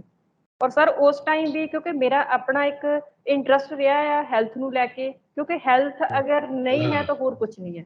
ਔਰ ਸਰ ਹੂੰ, ਉਹਦੇ ਹੂੰ, ਅਕੋਰਡਿੰਗ ਮੈਂ ਆਪਣਾ ਥੋੜਾ ਜਿਹਾ ਉਹਨਾਂ ਨੂੰ ਡਾਈਟ ਪਲਾਨ ਦੇ ਕੇ, ਉਹਨਾਂ ਨੂੰ ਸਮਝਾ ਕੇ, ਨਾਲ ਅਸੀਂ ਥੋੜਾ ਜਿਹਾ ਹੋਮਿਓਪੈਥੀ ਦੀ ਲਿਆ ਸੀ, ਥੋੜਾ ਜਿਹਾ ਮੈਡੀਸਨ। ਔਰ ਸਰ ਵਿਦਿਨ 90 ਡੇਜ਼ ਉਹਨਾਂ ਦੀ ਹੂੰ। ਅਲਟਰਾਸਾਊਂਡ ਵੀ ਹੋਈ, ਸਾਰਾ ਕੁਝ ਹੋਇਆ। Sir there is no stone, ਅਰੇ ਗੋਲ ਕਿਆ ਬਾਤ ਹੈ। ਬਲੈਡਰ ਬਿਲਕੁਲ ਐਮਪਟੀ। ਦੇਖੋ ਇਹਦੇ 'ਚ ਜਿੰਨੀ ਕੁ ਮੈਨੂੰ ਮਾੜੀ ਮੋਟੀ ਤੁੱਛ ਸਮਝ ਹੈਗੀ ਆ, ਉਹਦੇ ਮੁਤਾਬਕ ਇਹਦੇ 'ਚ ਇਹ ਹੈ ਕਿ ਗਾਲ ਬਲੈਡਰ ਜਿਹੜਾ ਹੈ, ਉਹ ਪਹਿਲਾਂ ਕੰਮ ਕਰਨਾ ਜੀ ਬੰਦ ਕਰਦਾ ਹੈ। ਉਸ ਤੋਂ ਬਾਅਦ ਉਹਦੇ ਜੀ ਵਿੱਚ ਸਟੋਨ ਬਣਨੇ ਸ਼ੁਰੂ ਹੁੰਦੇ ਨੇ, ਉਹਦੇ ਵਿੱਚ ਬਾਅਦ ਵਿੱਚ ਗੜਬੜਾਂ ਸ਼ੁਰੂ ਹੋ ਜਾਂਦੀਆਂ ਨੇ। ਜੇ ਤੁਸੀਂ ਗਾਲ ਅੱਛਾ ਬਲੈਡਰ ਨੂੰ ਕੰਮ ਕਰਨ ਲਾ ਦਿਓ, ਤੇ ਉਹਨੇ ਅੰਦਰੋਂ ਸਟੋਨ ਜੀ ਵੀ ਕੱਢ ਕੇ ਬਾਹਰ ਸੁੱਟ ਦੇਣੇ। ਇਹ ਬਿਲਕੁਲ ਜੀ ਲੋਕੀ ਕੀ ਕਰਦੇ ਨੇ, ਜਿਹੜੇ ਮਾਡਰਨ ਮੈਡੀਕਲ ਸਾਇੰਸ ਕੀ ਕਰਦੀ ਹੈ ਕਿ ਉਹ ਗਾਲ ਬਲੈਡਰ ਹੀ ਚੁੱਕ ਕੇ ਬਾਹਰ ਸੁੱਟ ਦਿੰਦੀ ਹੈ, ਬਜਾਏ ਕਿ ਜੀ ਗਾਲ ਬਲੈਡਰ ਨੂੰ ਉਹ ਹੱਲਾਸ਼ੇਰੀ ਦੇ ਵੀ ਕਾਕਾ ਕਰ, ਮਾੜਾ ਮੋਟਾ ਕੰਮ ਕਰ, ਮਾੜਾ ਮੋਟਾ ਕੰਮ ਕਰ। ਤੇ ਉਹਨੂੰ ਜਿਹੜਾ, ਉਹ ਜਦ ਤੱਕ ਆਪਾਂ ਉਹਨੂੰ ਨਹੀਂ ਕਰਦੇ, ਉਦੋਂ ਤੱਕ ਉਹਨੇ ਸਟੋਨ ਨੂੰ ਤਾਂ ਕੀ ਕਰਨਾ, ਸਟੋਨ ਨੇ ਤੇ ਅੱਗੇ ਹੋਰ ਬਣੀ ਜਾਣਾ। ਗਾਲ ਬਲੈਡਰ ਨੂੰ ਚਲਾਉਣਾ ਸ਼ੁਰੂ ਕਰ ਦਿਓ ਤੇ ਸਟੋਨ ਜਿਹੜਾ ਉਹ ਆਪਣੇ ਆਪ ਨਿਕਲ ਜਾਏਗਾ। ਜਿਹਨੂੰ ਇਹ ਸਮਝ ਆ ਗਈ, ਉਹਨੇ ਗਾਲ ਬਲੈਡਰ ਦੇ ਵਿੱਚੋਂ ਸਟੋਨ ਵੀ ਆਪਣੇ ਆਪ ਬਾਹਰ ਕੱਢ ਦੇਣਾ ਹੈਗਾ। ਤੇ ਉਹੀ ਕੰਮ ਤੁਸੀਂ ਕੀਤਾ, ਮੈਨੂੰ ਲੱਗਦਾ ਤੁਸੀਂ ਗਾਲ ਬਲੈਡਰ ਨੂੰ ਕੰਮ ਕਰਨ ਲਾਤਾ ਹੁਣ। ਜੀ ਜੀ ਸਰ, ਬਾਡੀ ਹੈ ਜੀ ਸਿਰ ਤੋਂ ਲੈ ਕੇ ਪੈਰਾਂ ਤੱਕ, ਅਗਰ ਰੱਬ ਨੇ ਦਿੱਤੀ ਆ, ਉਹ ਸਿਰਫ ਚਲਾਉਣ ਲਈ ਦਿੱਤੀ ਹੋਈ ਆ। ਉਹਨੂੰ ਤੁਸੀਂ ਬਿਲਕੁਲ, ਇੱਕ ਥਾਂ ਰੱਖ ਦੋਗੇ ਤਾਂ ਉਹ ਖਰਾਬ ਹੀ ਹੋਏਗੀ। ਬਿਲਕੁਲ, ਬਿਲਕੁਲ। ਜਿੱਥੇ ਤੱਕ ਮੇਰੀ ਸਮਝ ਹੈ ਜੀ, ਕਿ ਬਾਡੀ ਨੂੰ, ਬਾਡੀ ਤੋਂ ਵੱਡਾ ਡਾਕਟਰ ਧਰਤੀ ਦੇ ਉੱਤੇ ਕੋਈ ਹੈ ਹੀ ਨਹੀਂ। ਆਪਾਂ ਕੋਈ ਨਹੀਂ ਉਹਨੂੰ ਹੈ ਸਿਰਫ ਅਸੀਂ ਮਟੀਰੀਅਲ ਪ੍ਰੋਵਾਈਡ ਕਰਾਣਾ ਹੈ ਕਿ ਆ ਲਓ ਜੀ। ਜੀ, ਉਹਨੇ ਆਪਣੇ ਆਪ ਨੂੰ ਆਪ ਠੀਕ ਕਰ ਲੈਣਾ ਹੈ। ਜੇ ਆਪਾਂ ਗਲਤ ਮਟੀਰੀਅਲ ਉਹਨੂੰ ਦੇ ਦਾਂਗੇ ਤੇ ਉਹਨੇ ਅੱਗੋਂ ਹੋਰ ਬਿਮਾਰ ਹੋ ਜਾਣਾ। ਜੇ ਸਹੀ ਮਟੀਰੀਅਲ ਦੇ ਦਾਂਗੇ ਤਾਂ ਉਹਨੇ ਠੀਕ ਹੋ ਜਾਣਾ। ਤੇ ਸਭ ਤੋਂ ਵੱਡਾ ਔਰ ਡਾਕਟਰ ਨਾ ਖਾਣਾ ਹੈਗਾ, ਜੀ ਸਭ ਤੋਂ ਵੱਡਾ ਨੁਸਖਾ ਜਿਹੜਾ ਉਹ ਨਾ ਖਾਣਾ ਹੈਗਾ। ਖਾਣ ਦੀ ਬਜਾਏ ਨਾ ਖਾਣਾ। ਆਪਾਂ ਆਪਾਂ ਖਾ ਕੇ ਧਰਤੀ ਦੇ ਉੱਤੇ ਅੰਨ ਮਕਾਉਣ ਤੇ ਆਏ ਹੋਏ ਆ ਆਪਾਂ, ਜਿਹੜਾ ਜਦ ਕਿ ਬਿਲਕੁਲ ਜੀ ਆਪਾਂ ਜਿੰਨਾ ਘੱਟ ਖਾਵਾਂਗੇ, ਬਾਡੀ ਉਨੀ ਜ਼ਿਆਦਾ ਤੰਦਰੁਸਤ ਰਹੇਗੀ। ਤੇ ਇਹ ਗੱਲ ਸਾਬਤ ਹੋ ਚੁੱਕੀ ਹੈ ਸਾਲ 2016 ਦੇ ਨੋਬਲ ਪ੍ਰਾਈਜ਼ ਦੇ ਵਿੱਚ, ਕਿ ਫਾਸਟਿੰਗ ਕਿਲਸ ਕੈਂਸਰ, ਇਹਨੂੰ ਨੋਬਲ ਪ੍ਰਾਈਜ਼ ਮਿਲ ਚੁੱਕਿਆ। ਤੇ ਸਰ ਇੱਕ ਟਾਈਮ ਸੀਗਾ ਜੀ, ਅਸੀਂ ਕਹਿੰਦੇ ਸੀ ਕਿ 1960 ਗ੍ਰੀਨ ਰੈਵੋਲੂਸ਼ਨ ਤੋਂ ਪਹਿਲਾਂ ਅਸੀਂ ਇਹ ਕਹਿੰਦੇ ਹੂੰ, ਸੀਗੇ ਕਿ ਸਾਡੇ ਲੋਕ ਭੁੱਖੇ ਮਰਦੇ ਸੀ। ਸਾਨੂੰ ਇਹ ਹੂੰ, ਦੱਸਿਆ ਗਿਆ ਕਿ ਸਾਡੇ ਲੋਕ ਭੁੱਖੇ ਮਰਦੇ ਹੂੰ, ਸੀ। ਸਰ ਅੱਜ ਹੂੰ। ਉਲਟਾ ਹੋ ਗਿਆ ਜੀ, ਅੱਜ ਅੱਜ ਲੋਕ ਖਾ ਖਾ ਖਾ ਖਾ ਕੇ ਮਰ ਰਹੇ ਨੇ। ਅੱਜ ਖਾ ਖਾ ਕੇ ਮਰ ਰਹੇ। ਸਹੀ ਅੱਜ ਗੱਲ ਹੈ, ਖਾ ਸਹੀ ਕੇ ਗੱਲ। ਮਰ ਰਹੇ ਨੇ। ਸਹੀ ਹੈ, ਇਸੇ ਸਹੀ ਹੈ, ਕਰਕੇ ਮੈਂ ਬਿਲਕੁਲ ਹਮੇਸ਼ਾ ਬਿਲਕੁਲ। ਹਮੇਸ਼ਾ ਕਹਿੰਦੀ ਹੁੰਦੀ ਆ, ਈਵਨ ਮੇਰੇ ਸਟੂਡੈਂਟ ਵੀ ਆਉਂਦੇ ਨੇ ਤਾਂ ਮੈਂ ਉਹਨਾਂ ਨੂੰ ਵੀ ਇਹ ਗੱਲ ਕਹਿੰਦੀ ਹੁੰਦੀ ਆ ਕਿ ਆਪਣੇ ਦੰਦਾਂ ਨਾਲ ਆਪਣੀ ਕਬਰ ਨਾ ਪੁੱਟੋ। ਸਹੀ ਗੱਲ ਹੈ, ਸਹੀ ਅਸੀਂ ਗੱਲ। ਆਪਣੇ ਦੰਦਾਂ ਨਾਲ ਆਪਣੀ ਕਬਰ ਪੁੱਟ ਰਹੇ ਹਾਂ ਜੀ। डॉक्टर अवधेश बॉडी पांडे थ्रू अगर अक्सर अक्सर ये कहते हैं कि जुबान पे लगाम है तो 3 लोगों जी से वास्ता कभी नहीं पड़ेगा। जो खाने जी को है तो डॉक्टर के वास्ता नहीं पड़ेगा, और अगर जी बोलने को है तो वकील और पुलिस से वास्ता नहीं पड़ेगा। बस ਤੇ ਜੇ बिल्कुल ਖਾਣ ਨੂੰ ਜ਼ਬਾਨ ਨੂੰ ਲਗਾਮ ਦੇਤੀ ਖਾਣ ਵੇਲੇ, ਤੇ ਫਿਰ ਡਾਕਟਰ ਨਾਲ ਵਾਸਤਾ जी ਨਹੀਂ ਪਏਗਾ।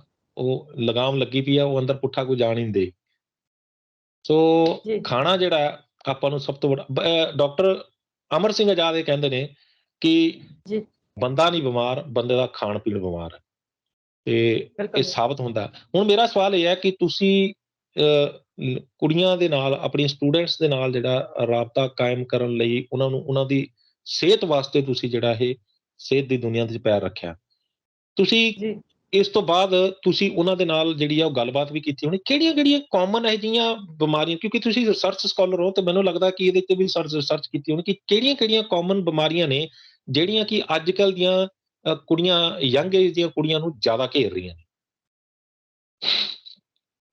ਸਰ ਇਹਦੇ 'ਚ ਸਭ ਤੋਂ ਵੱਡੀ ਪ੍ਰੋਬਲਮ ਜਿਹੜੀ ਹੈ, ਉਹ ਪੀਸੀਓਡੀ ਦੀ ਹੈ। ਮਹਾਮਾਰੀ ਦਾ ਰੂਪ ਧਾਰਨ ਕਰ ਰਹੀ। ਬਿਲਕੁਲ। ਸਭ ਤੋਂ ਵੱਡੀ ਪ੍ਰੋਬਲਮ, ਔਰ ਉਸ ਤੋਂ ਵੀ ਵੱਡੀ ਗੱਲ ਸਰ, ਉਹਨਾਂ ਨੂੰ ਪਤਾ ਹੀ ਨਹੀਂ ਹੁੰਦਾ। ਹੂੰ। ਉਹ ਉਸਦੇ ਨਾਲ ਉਹ ਸਫਰ ਵੀ ਕਰ ਰਹੇ ਆ। ਉਹ ਸਭ ਤੋਂ ਵੱਡੀ ਗੱਲ ਹੈ ਕਿ ਉਹਨਾਂ ਨੂੰ ਪਤਾ ਹੀ ਨਹੀਂ ਹੈ। ਔਰ ਉਸ ਤੋਂ ਵੀ ਉੱਪਰ ਦੀ ਗੱਲ ਇਹ ਆ ਕਿ ਉਹਦੇ ਨਾਲ ਉਹਨਾਂ ਨੂੰ ਅਗਰ ਥਾਇਰਾਇਡ ਦੀ ਪ੍ਰੋਬਲਮ ਵੀ ਆ ਜਾਂ ਕੁਝ ਹੋਰ ਆ, ਤਾਂ ਉਹ ਇੱਕ ਇਸ਼ੂ ਫੜ ਲੈਂਦੇ ਨੇ ਕਿ ਨਹੀਂ, ਇਟਸ ਕਾਮਨ। ਉਹ ਅੱਜ-ਕੱਲ੍ਹ ਇਸ ਜਨਰੇਸ਼ਨ ਦੇ ਵਿੱਚ ਇੱਕ ਟ੍ਰੈਂਡ ਚੱਲ ਪਿਆ ਕਿ ਇਹ ਵਾਲੀ ਪ੍ਰੋਬਲਮ ਜਿਹੜੀ ਆ ਉਹ ਕਾਮਨ ਆ। ਉਹ ਹੁਣ ਕੋਈ ਇਹਦੇ ਲਈ ਕੋਈ ਕੇਅਰ ਨਹੀਂ ਹੈ, ਕੁਛ ਨਹੀਂ ਹੈ। ਉਹਨਾਂ ਨੇ ਇਹਦੇ ਨਾਲ ਰਹਿਣਾ, ਜਿਉਣਾ ਸਿੱਖ ਲਿਆ। ਉਹਨਾਂ ਇਸ ਨੂੰ ਜ਼ਿੰਦਗੀ ਦਾ ਹਿੱਸਾ ਮੰਨ ਲਿਆ, ਜਦ ਕਿ ਇਹ ਬਹੁਤ ਖਤਰਨਾਕ ਚੀਜ਼ ਹੈ। ਕੱਲ ਹੀ ਮੈਂ ਇੱਕ ਇਸ ਦੇ ਉੱਤੇ ਵੀਡੀਓ ਬਣਾਈ ਹੈ, ਜਲਦੀ ਮੈਂ ਪਬਲਿਸ਼ ਕਰਾਂਗਾ, ਕਿ ਪੀਸੀਓਡੀ ਜਿਹੜੀ ਹੈ ਬਹੁਤ ਵੱਡੀ ਗੱਲ ਹੈ। ਪੀਸੀਓਡੀ ਸਾਡਾ ਬੀਜ ਨਾਸ਼ ਕਰ ਰਹੀ ਹੈ, ਸਾਡਾ ਬੀਜ। ਪੀਸੀਓਡੀ ਜਿਹੜੀ ਹੈ, ਕਿਉਂਕਿ ਜਦ ਲੜਕੀ, ਬੱਚੀ ਜਦੋਂ ਪੈਦਾ ਹੁੰਦੀ ਹੈ, ਮਾਂ ਦੇ ਢਿੱਡ ਦੇ ਵਿੱਚ ਹੀ ਰੱਬ ਨੇ ਉਸ ਨੂੰ ਅੰਡੇ ਦੇ ਕੇ ਭੇਜਣਾ।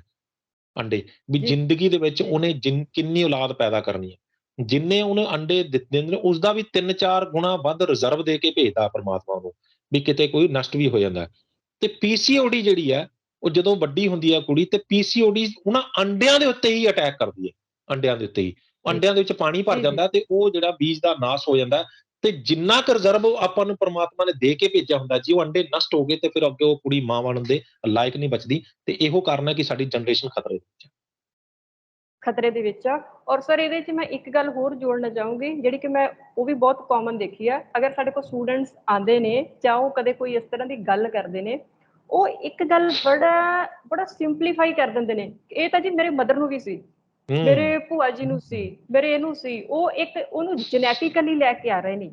ਹੁਣ ਉਹ ਜੈਨੇਟਿਕਲੀ ਅੱਗੇ ਕਿਸ ਤਰ੍ਹਾਂ ਵਰਕ ਕਰਦੀ ਆ, ਉਹ ਆਪਣੇ ਤੇ ਤਾਂ ਉਸਦਾ ਲੈ ਹੀ ਨਹੀਂ ਰਹੇ ਕਿ ਕਿਤੇ ਨਾ ਕਿਤੇ ਸਾਡੇ 'ਚ ਵੀ ਕਮੀ ਹੈ। ਉਸ ਚੀਜ਼ ਨੂੰ ਨਹੀਂ ਉਹ ਲੈ ਰਹੇ। ਉਹਨੂੰ ਮੰਨ ਰਹੇ ਨੇ ਕਿ ਗੋਡ ਗਿਫਟਡ ਨੇ। ਹਾਲਾਂਕਿ ਉਹਦੇ ਪਿੱਛੇ ਇੱਕ ਤੋਂ ਵੱਧ ਰੀਜ਼ਨ ਹੋ ਸਕਦੇ ਨੇ। ਸਾਡੇ ਕੋਲ ਜਿੰਨਾ ਸਾਡਾ ਫੂਡ ਆ, ਉਹ ਸਾਡਾ ਜੈਨੇਟਿਕਲੀ ਮੋਡੀਫਾਈ ਆ ਗਿਆ, ਸਾਡੇ ਕੋਲ ਹਾਈਬ੍ਰਿਡ ਆ ਗਿਆ, ਸਾਰਾ ਕੁਝ ਆ ਗਿਆ। ਈਵਨ ਸਰ ਮੈਂ ਆਪਣਾ ਜੇ ਤੁਹਾਨੂੰ ਐਕਸਪੀਰੀਅੰਸ ਦੱਸਾਂ, ਮੈਂ ਪਹਿਲਾਂ ਤੋਂ ਹੀ ਹੈਲਥ ਕੌਨਸ਼ੀਅਸ ਹਾਂ, ਪਰ ਰਵਿੰਦਰ ਜੀ ਦੀ ਕੋਚਿੰਗ ਦੇ ਵਿੱਚ ਮੈਂ ਆ ਕੇ ਇੱਕ ਚੀਜ਼ ਜ਼ਰੂਰ ਮੈਂ ਕਹਿਣਾ ਚਾਹੂੰਗੀ ਕਿ ਸਰ ਕੁਝ ਖਾਣਾ ਹੋਵੇ ਨਾ, ਨੋ ਡਾਊਟ ਕਿ ਅੱਜ ਮਾਰਕੀਟ ਦੇ ਵਿੱਚ ਫਲੱਡ ਆਇਆ ਹੋਇਆ ਖਾਣ ਪੀਣ ਦੀਆਂ ਚੀਜ਼ਾਂ ਦਾ, ਡੈਡ ਫੂਡ, ਮਤਲਬ ਹਰ ਤਰ੍ਹਾਂ ਦੀ ਪੈਕਿੰਗ ਫੂਡ, ਜਿੱਦਾਂ ਦੀ ਤੁਸੀਂ ਚਾਹੋਗੇ। ਪਰ ਮੈਂ ਕਹਿੰਦੀ ਹਾਂ ਕਿ ਮੈਂ ਇਹਨਾਂ 90 ਡੇਜ਼ ਦੇ ਵਿੱਚ ਐਕਸਪੀਰੀਅੰਸ ਕੀਤਾ ਸਰ, ਖਾਣ ਦੇ ਲਈ 24 ਘੰਟੇ 'ਚ ਇੱਕ ਵਾਰੀ ਖਾਣਾ ਹੁੰਦਾ, ਔਰ ਖਾਣ ਦੇ ਲਈ ਨਾ ਲੱਭਣਾ ਪੈਂਦਾ। ਜਿਵੇਂ ਅਸੀਂ ਹੰਟਿੰਗ ਕਰਦੇ ਸੀਗੇ ਨਾ, ਸ਼ਿਕਾਰੀ ਲੱਭ ਰਿਹਾ ਹੁੰਦਾ, ਸਰ ਉਸ ਤਰ੍ਹਾਂ ਲੱਭਣਾ ਪੈਂਦਾ ਜੀ। ਵੀ ਕੀ ਖਾਈਏ ਜਿਹੜਾ ਅੰਦਰ ਜਾ ਕੇ ਜਿਹੜਾ ਉਸਨੂੰ ਨੁਕਸਾਨ ਨਾ ਪਹੁੰਚਾਵੇ ਤੇ ਫਾਇਦਾ ਦੇਵੇ। ਬਿਲਕੁਲ। ਅੱਛਾ, ਤੁਸੀਂ ਜਿਹੜਾ ਕੁਝ ਕੁੜੀਆਂ ਦੇ ਉੱਤੇ ਆਪਣੀ ਜਿਹੜੀ ਹੈਲਥ ਕੋਚਿੰਗ ਦਾ ਤਜਰਬਾ ਵੀ ਕੀਤਾ ਤੇ ਉਹਨਾਂ ਨੂੰ ਫਾਇਦਾ ਹੋਇਆ ਉਸ ਚੀਜ਼ ਦਾ? ਸਰ ਇੱਕ ਵਾਰੀ ਤਾਂ ਉਹ ਸ਼ੌਕਡ ਹੁੰਦੇ ਨੇ ਕਿ ਉਹ ਕਹਿ ਵੀ ਦਿੰਦੇ ਨੇ ਕਿ ਮੈਡਮ ਅਸੀਂ ਤੁਹਾਨੂੰ ਦੱਸਿਆ ਨਹੀਂ, ਤੁਹਾਨੂੰ ਪਤਾ ਕਿਵੇਂ ਲੱਗ ਗਿਆ। ਪਹਿਲੀ ਤਾਂ ਉਹਨਾਂ ਦੀ ਗੱਲ ਇੱਥੋਂ ਸ਼ੁਰੂ ਹੁੰਦੀ ਹੈ ਕਿ ਆਪਾਂ ਤੁਹਾਨੂੰ ਸ਼ੇਅਰ ਨਹੀਂ ਕੀਤਾ। ਇੱਥੋਂ ਵਾਲ ਆ ਜਾਂਦੇ ਨੇ। ਹਾਂਜੀ, ਪਰ ਜਦੋਂ ਉਹਨਾਂ ਨੂੰ ਥੋੜਾ ਜਿਹਾ ਵੀ ਕੁਝ ਦੱਸਿਆ, ਇਹ ਗਾਈਡ ਕੀਤਾ ਕਿ ਤੁਸੀਂ ਇਹਨੂੰ ਇਸ ਤਰ੍ਹਾਂ ਨਹੀਂ, ਇਸ ਤਰ੍ਹਾਂ ਟੈਕਲ ਕਰੋ, ਤੇ ਸਰ ਉਹ ਨੈਕਸਟ ਡੇ ਮੰਨ ਲਓ ਕਿ ਵਿਦਿਨ 1 ਵੀਕ ਜਾਂ 2 ਵੀਕ ਉਹ ਕੁਛ ਨਾ ਕੁਛ ਆਪਣਾ ਬੈਸਟ ਜਿਹੜਾ ਹੈ ਉਹ ਸ਼ੇਅਰ ਕਰ ਦਿੰਦੇ ਨੇ ਕਿ ਯਸ ਸ਼ੇਅਰ ਕਰ। ਬਿਲਕੁਲ। ਤੇ ਹੁਣ ਜੀ ਪਲੀਜ਼ ਕੰਟੀਨਿਊ। ਮੇਰੀ ਕੋਸ਼ਿਸ਼ ਸਰ ਇਹ ਹੈਗੀ ਹੈ ਕਿ ਜਿਵੇਂ ਸਾਡੇ ਕੋਲ ਅੱਜ ਖਾਸ ਕਰਕੇ ਪੰਜਾਬ ਦਾ ਹੀ ਨਹੀਂ ਮੈਂ ਕਹਿ ਸਕਦੀ, ਪਰ ਦੇਖਿਆ ਜਾਵੇ ਤਾਂ ਕਿਉਂਕਿ ਅਸੀਂ ਇਸ ਧਰਤੀ ਤੇ ਰਹਿੰਦੇ ਹਾਂ, ਸਾਡੀ ਜਿਹੜੀ ਜ਼ਮੀਨ ਆ ਔਰ ਜਿਹੜੀ ਸਾਡੀ ਯੰਗ ਜਨਰੇਸ਼ਨ, ਇਹ ਦੋਨੋਂ ਹੀ ਸੰਕਟ ਦੇ ਵਿੱਚ। ਕਿਉਂਕਿ ਜ਼ਮੀਨ ਚੋਂ ਜਿਸ ਤਰ੍ਹਾਂ ਦਾ ਤੁਸੀਂ ਪੈਦਾ ਕਰੋਗੇ, ਯੂਥ ਉਸੇ ਤਰ੍ਹਾਂ ਦਾ ਖਾ ਰਹੀ ਆ, ਉਸੇ ਤਰ੍ਹਾਂ ਦਾ ਕਰ ਰਹੀ ਆ। ਤਾਂ ਜਿਸ ਤਰ੍ਹਾਂ ਦੀ ਸਾਡੀ ਜ਼ਮੀਨ ਹੋ ਗਈ, ਉਸ ਤਰ੍ਹਾਂ ਦੀ ਸਾਡੀ ਇਹ ਜ਼ਮੀਨ ਹੋ ਗਈ। ਬੋਡੀ ਵੀ ਤਾਂ ਜ਼ਮੀਨ ਹੈ ਨਾ, ਇਹ ਵੀ ਤਾਂ ਡੇ ਹੈ ਨਾ, ਉਹ ਵੀ ਉਸ ਤਰ੍ਹਾਂ ਦੀ ਹੋਊਗੀ। ਤਾਂ ਹੀ ਗੁਰਬਾਣੀ ਕਹਿੰਦੀ ਹੈ ਜੋ ਬ੍ਰਹਮੰਡੇ ਸੋ ਹੀ ਪਿੰਡੇ। ਜੋ ਬ੍ਰਹਮੰਡ ਦੇ ਵਿੱਚ ਹੈ ਉਹੀ ਪਿੰਡੇ ਦੇ ਵਿੱਚ ਹੈ। ਤੁਸੀਂ ਦੇਖੋ ਧਰਤੀ ਦੇ ਉੱਤੇ 70% ਪਾਣੀ ਹੈ ਤੇ ਸਰੀਰ ਦੇ ਵਿੱਚ ਵੀ 70% ਪਾਣੀ ਹੈ। ਮਿੱਟੀ ਦੇ ਵਿੱਚ ਜਿਹੜਾ ਫਲੋਰਾ ਹੈਗਾ ਉਹੀ ਸਾਡੀਆਂ ਆਂਤੜੀਆਂ ਦੇ ਵਿੱਚ ਫਲੋਰਾ ਹੈਗਾ।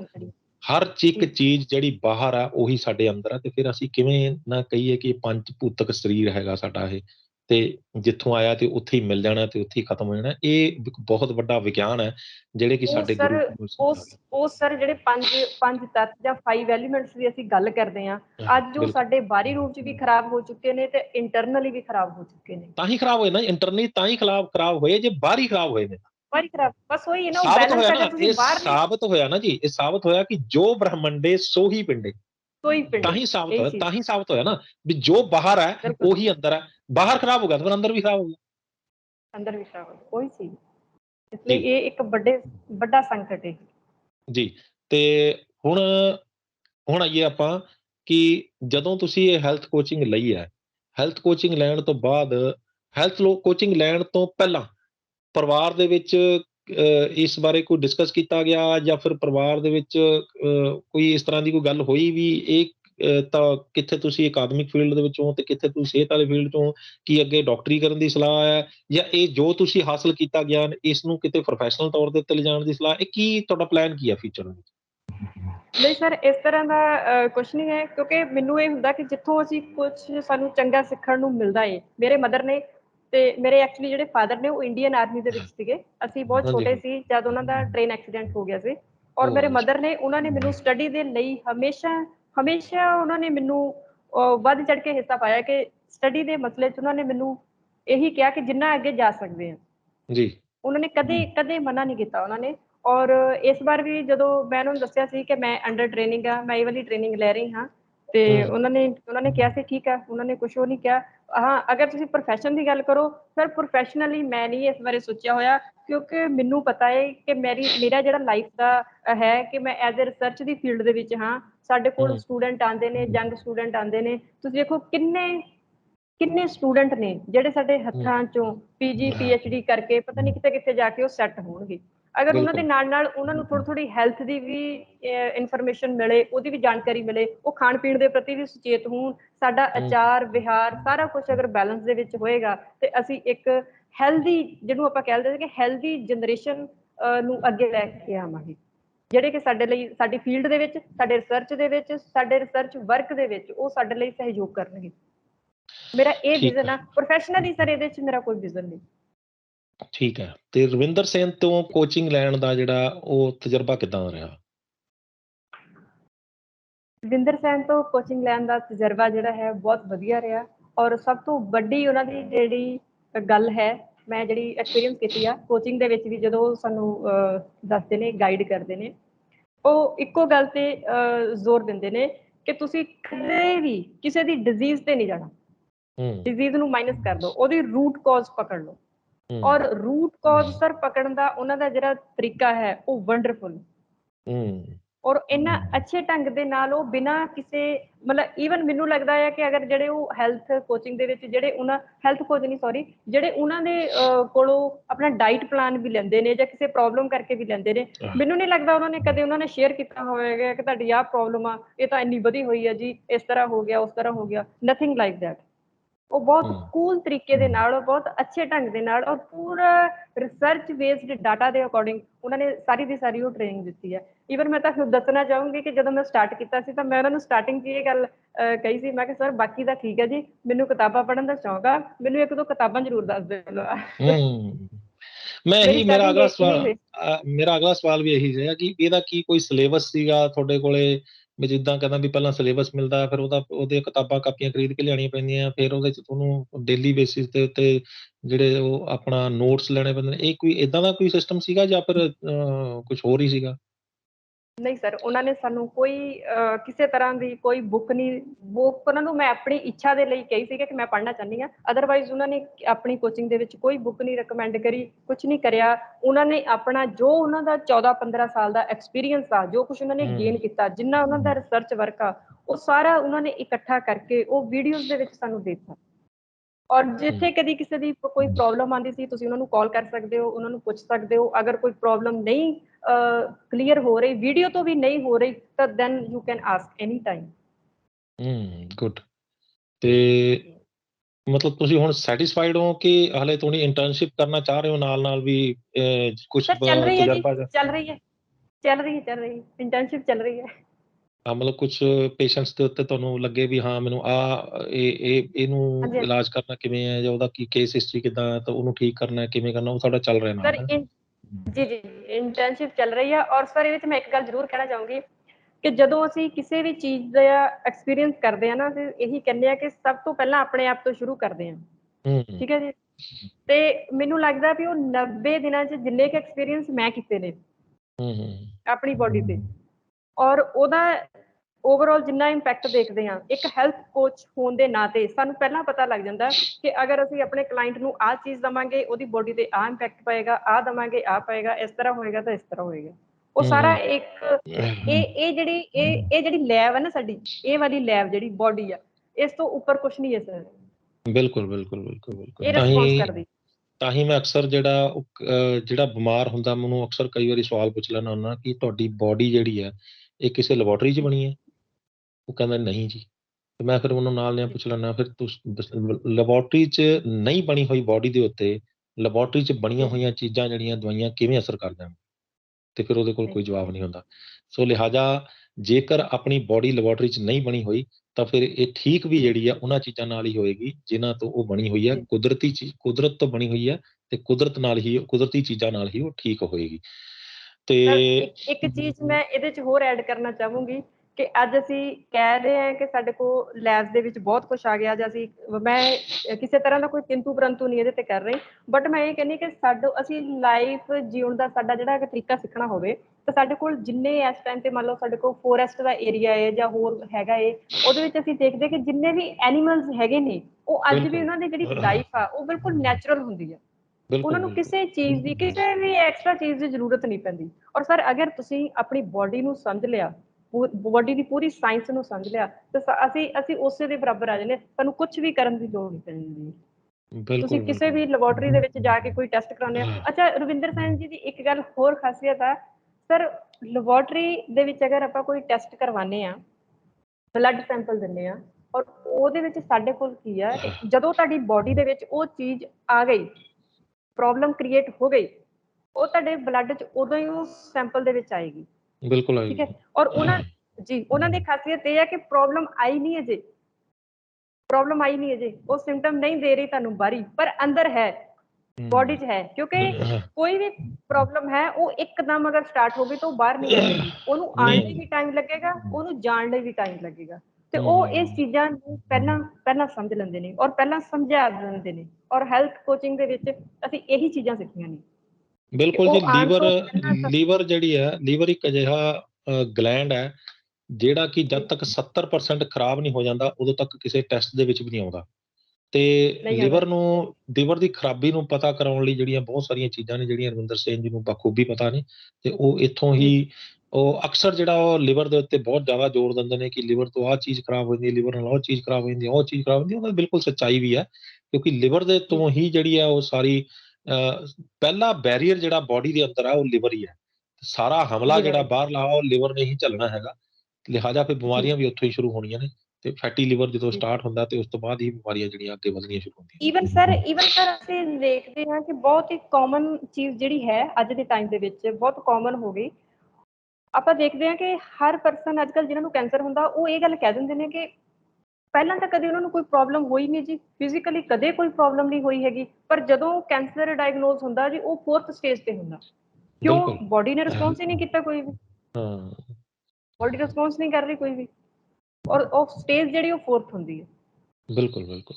ਕੈਂਸਰ ਜਦ ਇੱਕ ਤੱਕ ਅਜਿਹੀ ਕੰਡੀਸ਼ਨ ਚੀਜ਼ ਹੈ ਕਾਫੀ ਜਿਹੜੀ ਕਿ ਜਦੋਂ ਤੱਕ 4th ਸਟੇਜ 'ਚ ਪਹੁੰਚ ਨਹੀਂ ਜਾਂਦਾ ਉਦੋਂ ਤੱਕ ਉਹ ਕਿਸੇ ਪਾਸੋਂ ਉਹਦਾ ਸਿੰਪਟਮ ਵੀ ਨਹੀਂ ਆਉਂਦਾ ਹੈਗਾ। ਨਹੀਂ ਇਹੋ ਆਉਂਦਾ ਹੈ ਤਰਾਸਦੀ ਹੈ ਕਿ ਬਿਲਕੁਲ। ਕੈਂਸਰ ਜਿਹੜਾ ਉਹ ਬਹੁਤ ਤੇਜ਼ੀ ਨਾਲ ਮਹਾਮਾਰੀ ਵਾਂਗੂ ਫੈਲਦਾ ਚਲਾ ਜਾ ਰਿਹਾ ਹੈ।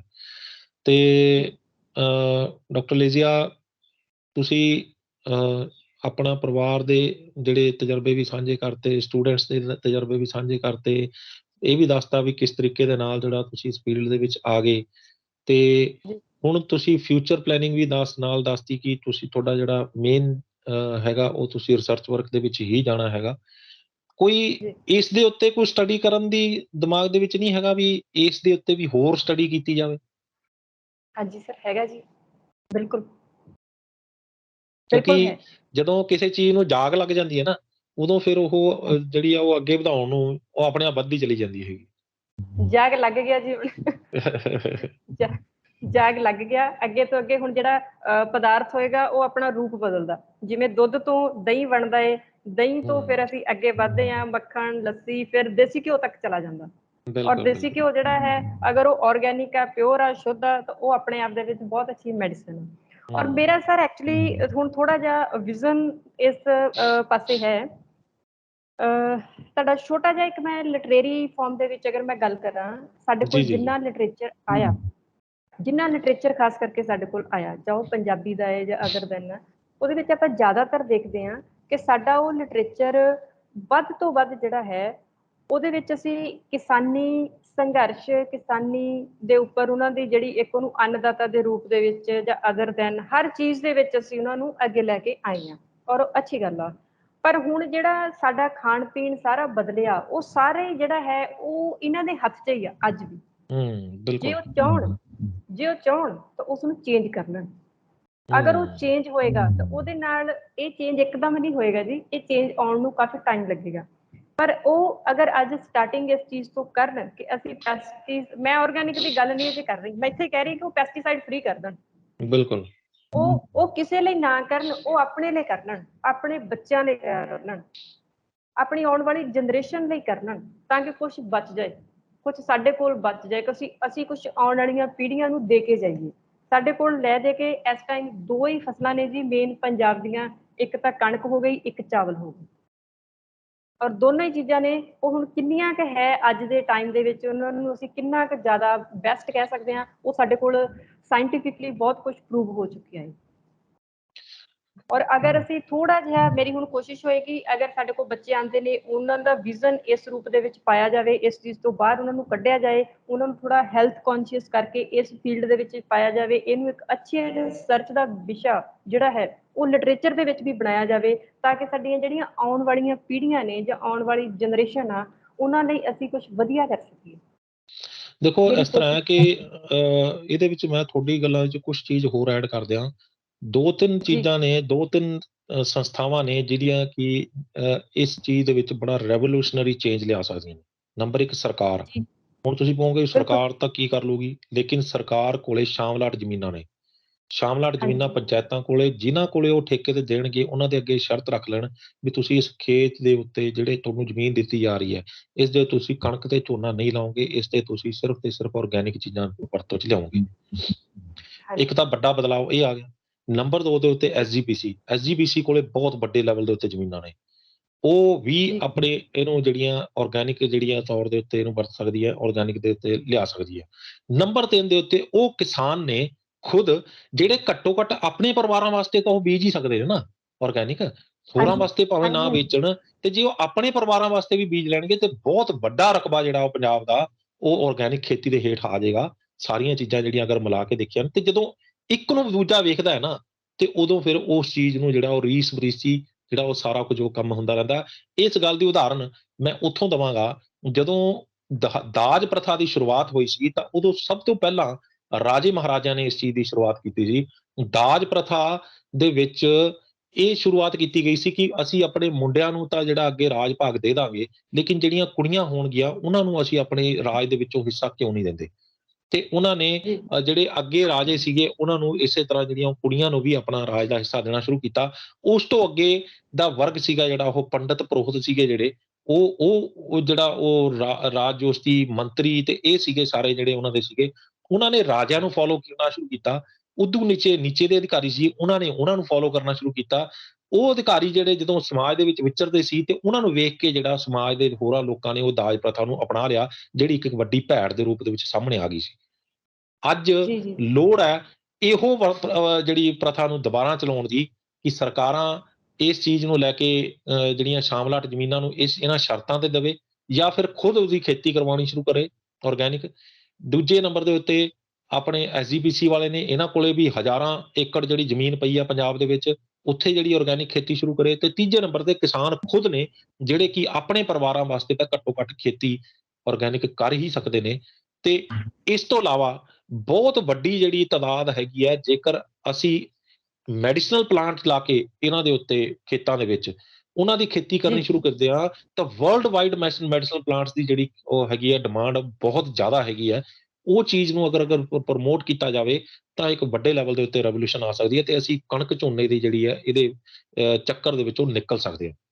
ਪਰ ਹਾਂਜੀ ਗੱਲ ਸਰ, ਹੈਗੀ ਆ ਇੱਛਾ ਇਹਦੇ 'ਚ ਮੈਂ ਸ਼ਕਤੀ ਦੀ, ਗੱਲ ਹੈਗੀ ਆ ਕਿ ਜੀ ਬਿੱਲੀ ਦੀ ਗੱਲ ਟੱਲੀ ਬੰਨੇਗਾ ਕੌਣ। ਸਰ, ਇਹਦੇ 'ਚ ਮੈਂ ਇੱਕ ਚੀਜ਼ ਹੋਰ ਐਡ ਕਰਨਾ ਚਾਹੂੰਗੀ।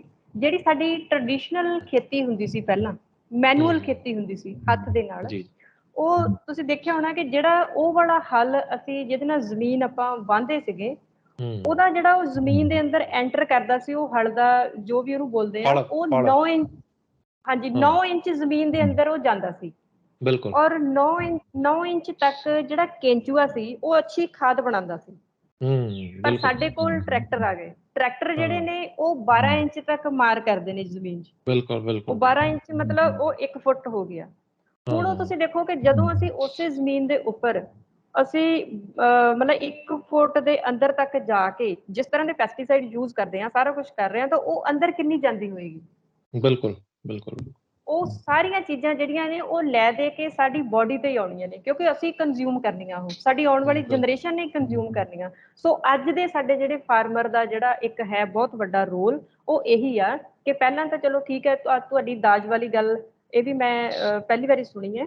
ਔਰ ਇਹ ਵਾਲਾ ਜਿਹੜਾ ਪ੍ਰੋਸੈਸ ਆ, ਔਰ ਅੱਜ ਦੇ ਟਾਈਮ 'ਚ ਮੈਨੂੰ ਲੱਗਦਾ ਆ ਕਿ ਸਭ ਤੋਂ ਵੱਡੀ ਸਾਡੇ ਲਈ ਅਗਰ ਕੋਈ ਅਨਮੋਲ ਰਤਨ ਹੈ ਤਾਂ ਉਹ ਸਾਡੀ ਹੈਲਥ ਆ। ਹੂੰ ਤਾਂ ਜੇ ਅਸੀਂ ਉਹਦੇ ਪ੍ਰਤੀ ਜੇ ਅਸੀਂ ਕੌਨਸ਼ੀਅਸ ਹਾਂ ਤਾਂ ਸਾਰਾ ਕੁਝ ਠੀਕ ਹੈ, ਅਗਰ ਨਹੀਂ ਹੈ ਤਾਂ ਫਿਰ ਅਸੀਂ ਸਫਰ ਤਾਂ ਕਰ ਹੀ ਰਹੇ ਹਾਂ। ਜਾਂਦੇ ਜਾਂਦੇ ਇੱਕ ਹੋਰ ਸਵਾਲ, ਲਾਸਟ ਸਵਾਲ, ਜੀ ਕਿ ਜੀ ਤੁਸੀਂ 20 ਤੋਂ 25 ਕਿਤਾਬਾਂ ਲਿਖ ਚੁੱਕੇ ਹੋ, ਕੋਈ ਹੈਲਥ ਦੇ ਉੱਤੇ ਵੀ ਕਿਤਾਬ ਲਿਖਣ ਦਾ ਇਰਾਦਾ? ਫਿਰ ਇਸ ਲਾਈਨ ਦੇ ਵਿੱਚ ਹੁਣ ਮੈਂ ਆਈ ਹਾਂ ਤਾਂ ਡੈਫੀਨੇਟਲੀ ਕੁਝ ਨਾ ਕੁਝ ਜ਼ਰੂਰ ਆਏਗਾ। ਕਿਆ ਬਾਤ ਥੋੜਾ ਹੈ, ਟਾਈਮ ਵਿਸ਼ ਯੂ ਲੱਗ ਆਲ ਦ ਸਕਦਾ, ਬੈਸਟ। ਪਰ ਇਸ ਲਾਈਨ ਦੇ ਵਿੱਚ ਕੁਝ ਨਾ ਕੁਝ ਜ਼ਰੂਰ ਆਏਗਾ। ਚਲੋ ਪ੍ਰਮਾਤਮਾ ਜੀ ਤੁਹਾਨੂੰ ਸਿਹਤਯਾਬ ਕਰੇ ਤੇ ਤੁਸੀਂ ਜਲਦੀ ਹੀ ਲੋਕਾਂ ਦੇ ਜਿਹੜੇ ਵਾਸਤੇ ਭਲਾਈ ਵਾਸਤੇ ਕੁਝ ਅਜਿਹਾ ਲਿਖਤ ਸਾਹਮਣੇ ਲਿਆਓ ਜਿਹਦੇ ਨਾਲ ਪਬਲਿਕ ਨੂੰ ਫਾਇਦਾ ਹੋਵੇ, ਤਾਂ ਕਿ ਜੀ ਜਿਹੜਾ ਤੁਹਾਡਾ ਜੋ ਕੁਝ ਤੁਸੀਂ ਹਾਸਲ ਕੀਤਾ, ਤੁਸੀਂ ਅੱਗੇ ਵੀ ਇਹ ਪ੍ਰਣ ਕੀਤਾ ਕਿ ਮੈਂ ਇਸ ਨੂੰ ਅੱਗੇ ਵਧਾਵਾਂਗੀ ਤੇ ਜੀ ਵਧਾਉਂਦੇ ਰਹੋ ਇਸ ਨੂੰ ਅੱਗੇ, ਤੇ ਪਬਲਿਕ ਵਾਸਤੇ ਵੀ ਜਿਹੜਾ ਭਲਾਈ ਵਾਸਤੇ ਜਿਨ੍ਹਾਂ ਨੂੰ ਤੁਸੀਂ ਆਪ ਨਹੀਂ ਠੀਕ ਕਰ ਸਕਦੇ ਉਹਨਾਂ ਨੂੰ ਤੁਸੀਂ ਆਪਣੀਆਂ ਲਿਖਤਾਂ ਰਾਹੀਂ ਉਹਨਾਂ ਤੱਕ ਆਪਣਾ ਹੱਲ ਪਹੁੰਚਾਓ। ਇਹੋ ਸ਼ੁਭ ਕਾਮਨਾਵਾਂ ਦੇ ਨਾਲ ਤੁਹਾਡੇ ਤੋਂ ਇਜਾਜ਼ਤ ਲਵਾਂਗਾ। ਬਹੁਤ ਬਹੁਤ ਧੰਨਵਾਦ। ਜੀ, ਸਤਿ ਸ਼੍ਰੀ ਅਕਾਲ ਜੀ, thank you sir, thank you. ਸਤਿ ਸ਼੍ਰੀ ਅਕਾਲ ਜੀ। ਸੋ ਇਹ ਸਨ ਡਾਕਟਰ ਲਖਵੀਰ ਲੇਜੀਆ, ਜਿਨ੍ਹਾਂ ਨੇ ਸਾਨੂੰ ਜਾਣਕਾਰੀ ਦਿੱਤੀ ਹੈ ਕਿ ਕਿਸ ਤਰੀਕੇ ਦੇ ਨਾਲ ਉਹਨਾਂ ਨੇ ਇੱਕ ਛੋਟੀ ਜੀ ਜਿਹੜੀ ਵੀਡੀਓ ਦੇਖਣ ਤੋਂ ਬਾਅਦ ਉਹਨਾਂ ਦੀ ਜ਼ਿੰਦਗੀ ਦੇ ਵਿੱਚ ਵੱਡਾ ਚੇਂਜ ਆਇਆ ਤੇ ਉਹਨਾਂ ਨੇ ਕਿਸ ਤਰੀਕੇ ਨਾਲ ਹੈਲਥ ਕੋਚਿੰਗ ਦੀ ਫੀਲਡ ਦੇ ਵਿੱਚ ਆਏ। ਰਵਿੰਦਰ ਸਿੰਘ ਜੀ ਤੋਂ ਉਹਨਾਂ ਨੇ ਹੈਲਥ ਕੋਚਿੰਗ ਲਈ, ਹੈਲਥ ਕੋਚਿੰਗ ਦਾ ਤਜਰਬਾ ਕਿੱਦਾਂ ਦਾ ਰਿਹਾ, ਕਿਉਂ ਉਹ ਹੈਲਥ ਕੋਚਿੰਗ ਦੇ ਫੀਲਡ ਦੇ ਵਿੱਚ ਆਏ, ਕਿੱਦਾਂ ਉਹਨਾਂ ਨੂੰ ਲੜਕੀਆਂ ਤੋਂ ਇਹ ਪਤਾ ਲੱਗਿਆ ਜਿਹੜੀਆਂ ਉਹਨਾਂ ਦੇ ਸਟੂਡੈਂਟਸ ਨੇ ਜਾਂ ਉਹਨਾਂ ਦੇ ਆਲੇ ਦੁਆਲੇ ਵਿਚਰਦੀਆਂ ਸੀਗੀਆਂ, ਉਹਨਾਂ ਤੋਂ ਕਿੱਦਾਂ ਪਤਾ ਲੱਗਿਆ ਕਿ ਉਹ ਕਿਹੜੀ ਬਿਮਾਰੀ ਜਿਹੜੀ ਹੈ ਇੱਕ ਮਹਾਮਾਰੀ ਦਾ ਰੂਪ ਧਾਰਨ ਕਰ ਰਹੀ ਹੈ, ਤੇ ਉਹਨਾਂ ਦੇ ਵਿੱਚ ਉਹਨਾਂ ਨੇ ਕਿਸ ਤਰੀਕੇ ਦੇ ਨਾਲ ਆਪਣਾ ਯੋਗਦਾਨ ਪਾਉਣਾ ਸ਼ੁਰੂ ਕੀਤਾ ਤੇ ਅੱਜ ਉਹਨਾਂ ਦੇ ਤਜਰਬੇ ਜਿਹੜੇ ਨੇ ਉਹ ਕਿੱਦਾਂ ਦੇ ਨਿਕਲ ਕੇ ਸਾਹਮਣੇ ਆ ਰਹੇ ਨੇ। ਉਮੀਦ ਕਰਦੇ ਹਾਂ ਕਿ ਇਹ ਵੀਡੀਓ ਵੀ ਤੁਹਾਨੂੰ ਪਸੰਦ ਆਈ ਹੋਵੇਗੀ, ਤੇ ਜੇ ਪਸੰਦ ਆਈ ਹੈ ਤੇ ਇਸ ਨੂੰ ਵੱਧ ਤੋਂ ਵੱਧ ਸ਼ੇਅਰ ਕਰੋ, ਕਿਉਂਕਿ ਇਹ ਇੱਕ ਉਦਾਹਰਨ ਵਜੋਂ ਪੇਸ਼ ਹੋਏਗੀ ਵੀਡੀਓ ਕਿ ਇਦਾਂ ਵੀ ਅਸੀਂ ਜਿਹੜੀ ਆ ਲੋਕਾਂ ਦੀ ਮਦਦ ਕਰ ਸਕਦੇ ਹਾਂ, ਇਦਾਂ ਵੀ ਅਸੀਂ ਹੈਲਥ ਕੋਚਿੰਗ ਦੀ ਫੀਲਡ 'ਚ ਆ ਸਕਦੇ ਹਾਂ, ਇਦਾਂ ਵੀ ਅਸੀਂ ਆਲਾ ਦੁਆਲਾ ਆਪਣਾ ਸੁੰਦਰ ਬਣਾ ਸਕਦੇ ਹਾਂ। ਖਾਲੀ ਸ਼ੁਭ ਕਾਮਨਾਵਾਂ ਦੇਣੀਆਂ ਜਾਂ ਕਿਸੇ ਵਾਸਤੇ ਭਲਾ ਮੰਗਣਾ ਜਿਹੜਾ ਉਹੀ ਜਿਹੜਾ ਉਹ ਕਾਫੀ ਨਹੀਂ ਹੋਵੇਗਾ। ਉਹਦੇ ਲਈ ਸਾਨੂੰ ਹੋਰ ਬਹੁਤ ਸਾਰੇ ਡਾਕਟਰ ਲੇਜੀਆ ਵਾਂਗੂ ਐਫਰਟਸ ਕਰਨੇ ਹੋਣਗੇ, ਤਾਂ ਕਿ ਅਸੀਂ ਆਪਾਂ ਜੇਕਰ ਚੰਗਾ ਕਿਸੇ ਦਾ ਭਲਾ ਚਾਹੁੰਦੇ ਹਾਂ ਤਾਂ ਕੁਝ ਉਹਨਾਂ ਦੀ ਅਜਿਹੀ ਮਦਦ ਕਰੀਏ ਜਿਹੜੀ ਉਹਨਾਂ ਦੀ ਵਾਕਈ ਸਹੀ ਅਰਥਾਂ ਦੇ ਵਿੱਚ ਉਹਨਾਂ ਦੇ ਕੰਮ ਆ ਸਕੇ। ਤੇ ਜੇਕਰ ਇਸ ਵੀਡੀਓ ਤੋਂ ਤੁਹਾਨੂੰ ਕੋਈ ਅਜਿਹਾ ਹੱਲ ਮਿਲਦਾ ਹੈ, ਤੁਸੀਂ ਵੀ ਇਸ ਤੋਂ ਮੋਟੀਵੇਟ ਹੋ ਕੇ ਕੁਝ ਅਜਿਹਾ ਕਰਦੇ ਹੋ ਜਿਹੜਾ ਕਿ ਆਪਣੇ ਪਰਿਵਾਰ ਵਾਸਤੇ, ਆਪਣੇ ਸਮਾਜ ਵਾਸਤੇ ਤੇ ਆਪਣੇ ਦੇਸ਼ ਦੀ ਭਲਾਈ ਵਾਸਤੇ, ਮਾਨਵਤਾ ਦੀ ਭਲਾਈ ਵਾਸਤੇ ਕੁਝ ਕਰਦੇ ਹੋ, ਤਾਂ ਅਸੀਂ ਸਮਝਾਂਗੇ ਕਿ ਇਸ ਵੀਡੀਓ ਨੂੰ ਬਣਾਉਣ ਦਾ ਮਕਸਦ ਵੀ ਕਾਮਯਾਬ ਰਿਹਾ। ਸਾਡੇ ਚੈਨਲ ਨੂੰ ਨਿਊਜ਼ ਏਸ਼ੀਆ ਪੰਜਾਬੀ, ਸਾਡੇ channel news Asia Hindi, ਆਵਾਜ਼ੇ Punjab ਤੇ ਸਾਡੇ Facebook page news Asia Punjabi ਨੂੰ ਲਾਈਕ, ਸਬਸਕ੍ਰਾਈਬ ਤੇ ਫੋਲੋ ਕਰਨਾ ਨਾ ਭੁੱਲਿਓ। ਅਗਲੀ ਵਾਰ ਫਿਰ ਹਾਜ਼ਰ ਹੋਵਾਂਗੇ ਇੱਕ ਨਵੇਂ ਮੁੱਦੇ, ਇੱਕ ਨਵੇਂ ਮਹਿਮਾਨ ਦੇ ਨਾਲ। ਉਦੋਂ ਤੱਕ ਮੈਨੂੰ ਦਿਓ ਇਜਾਜ਼ਤ। ਧੰਨਵਾਦ।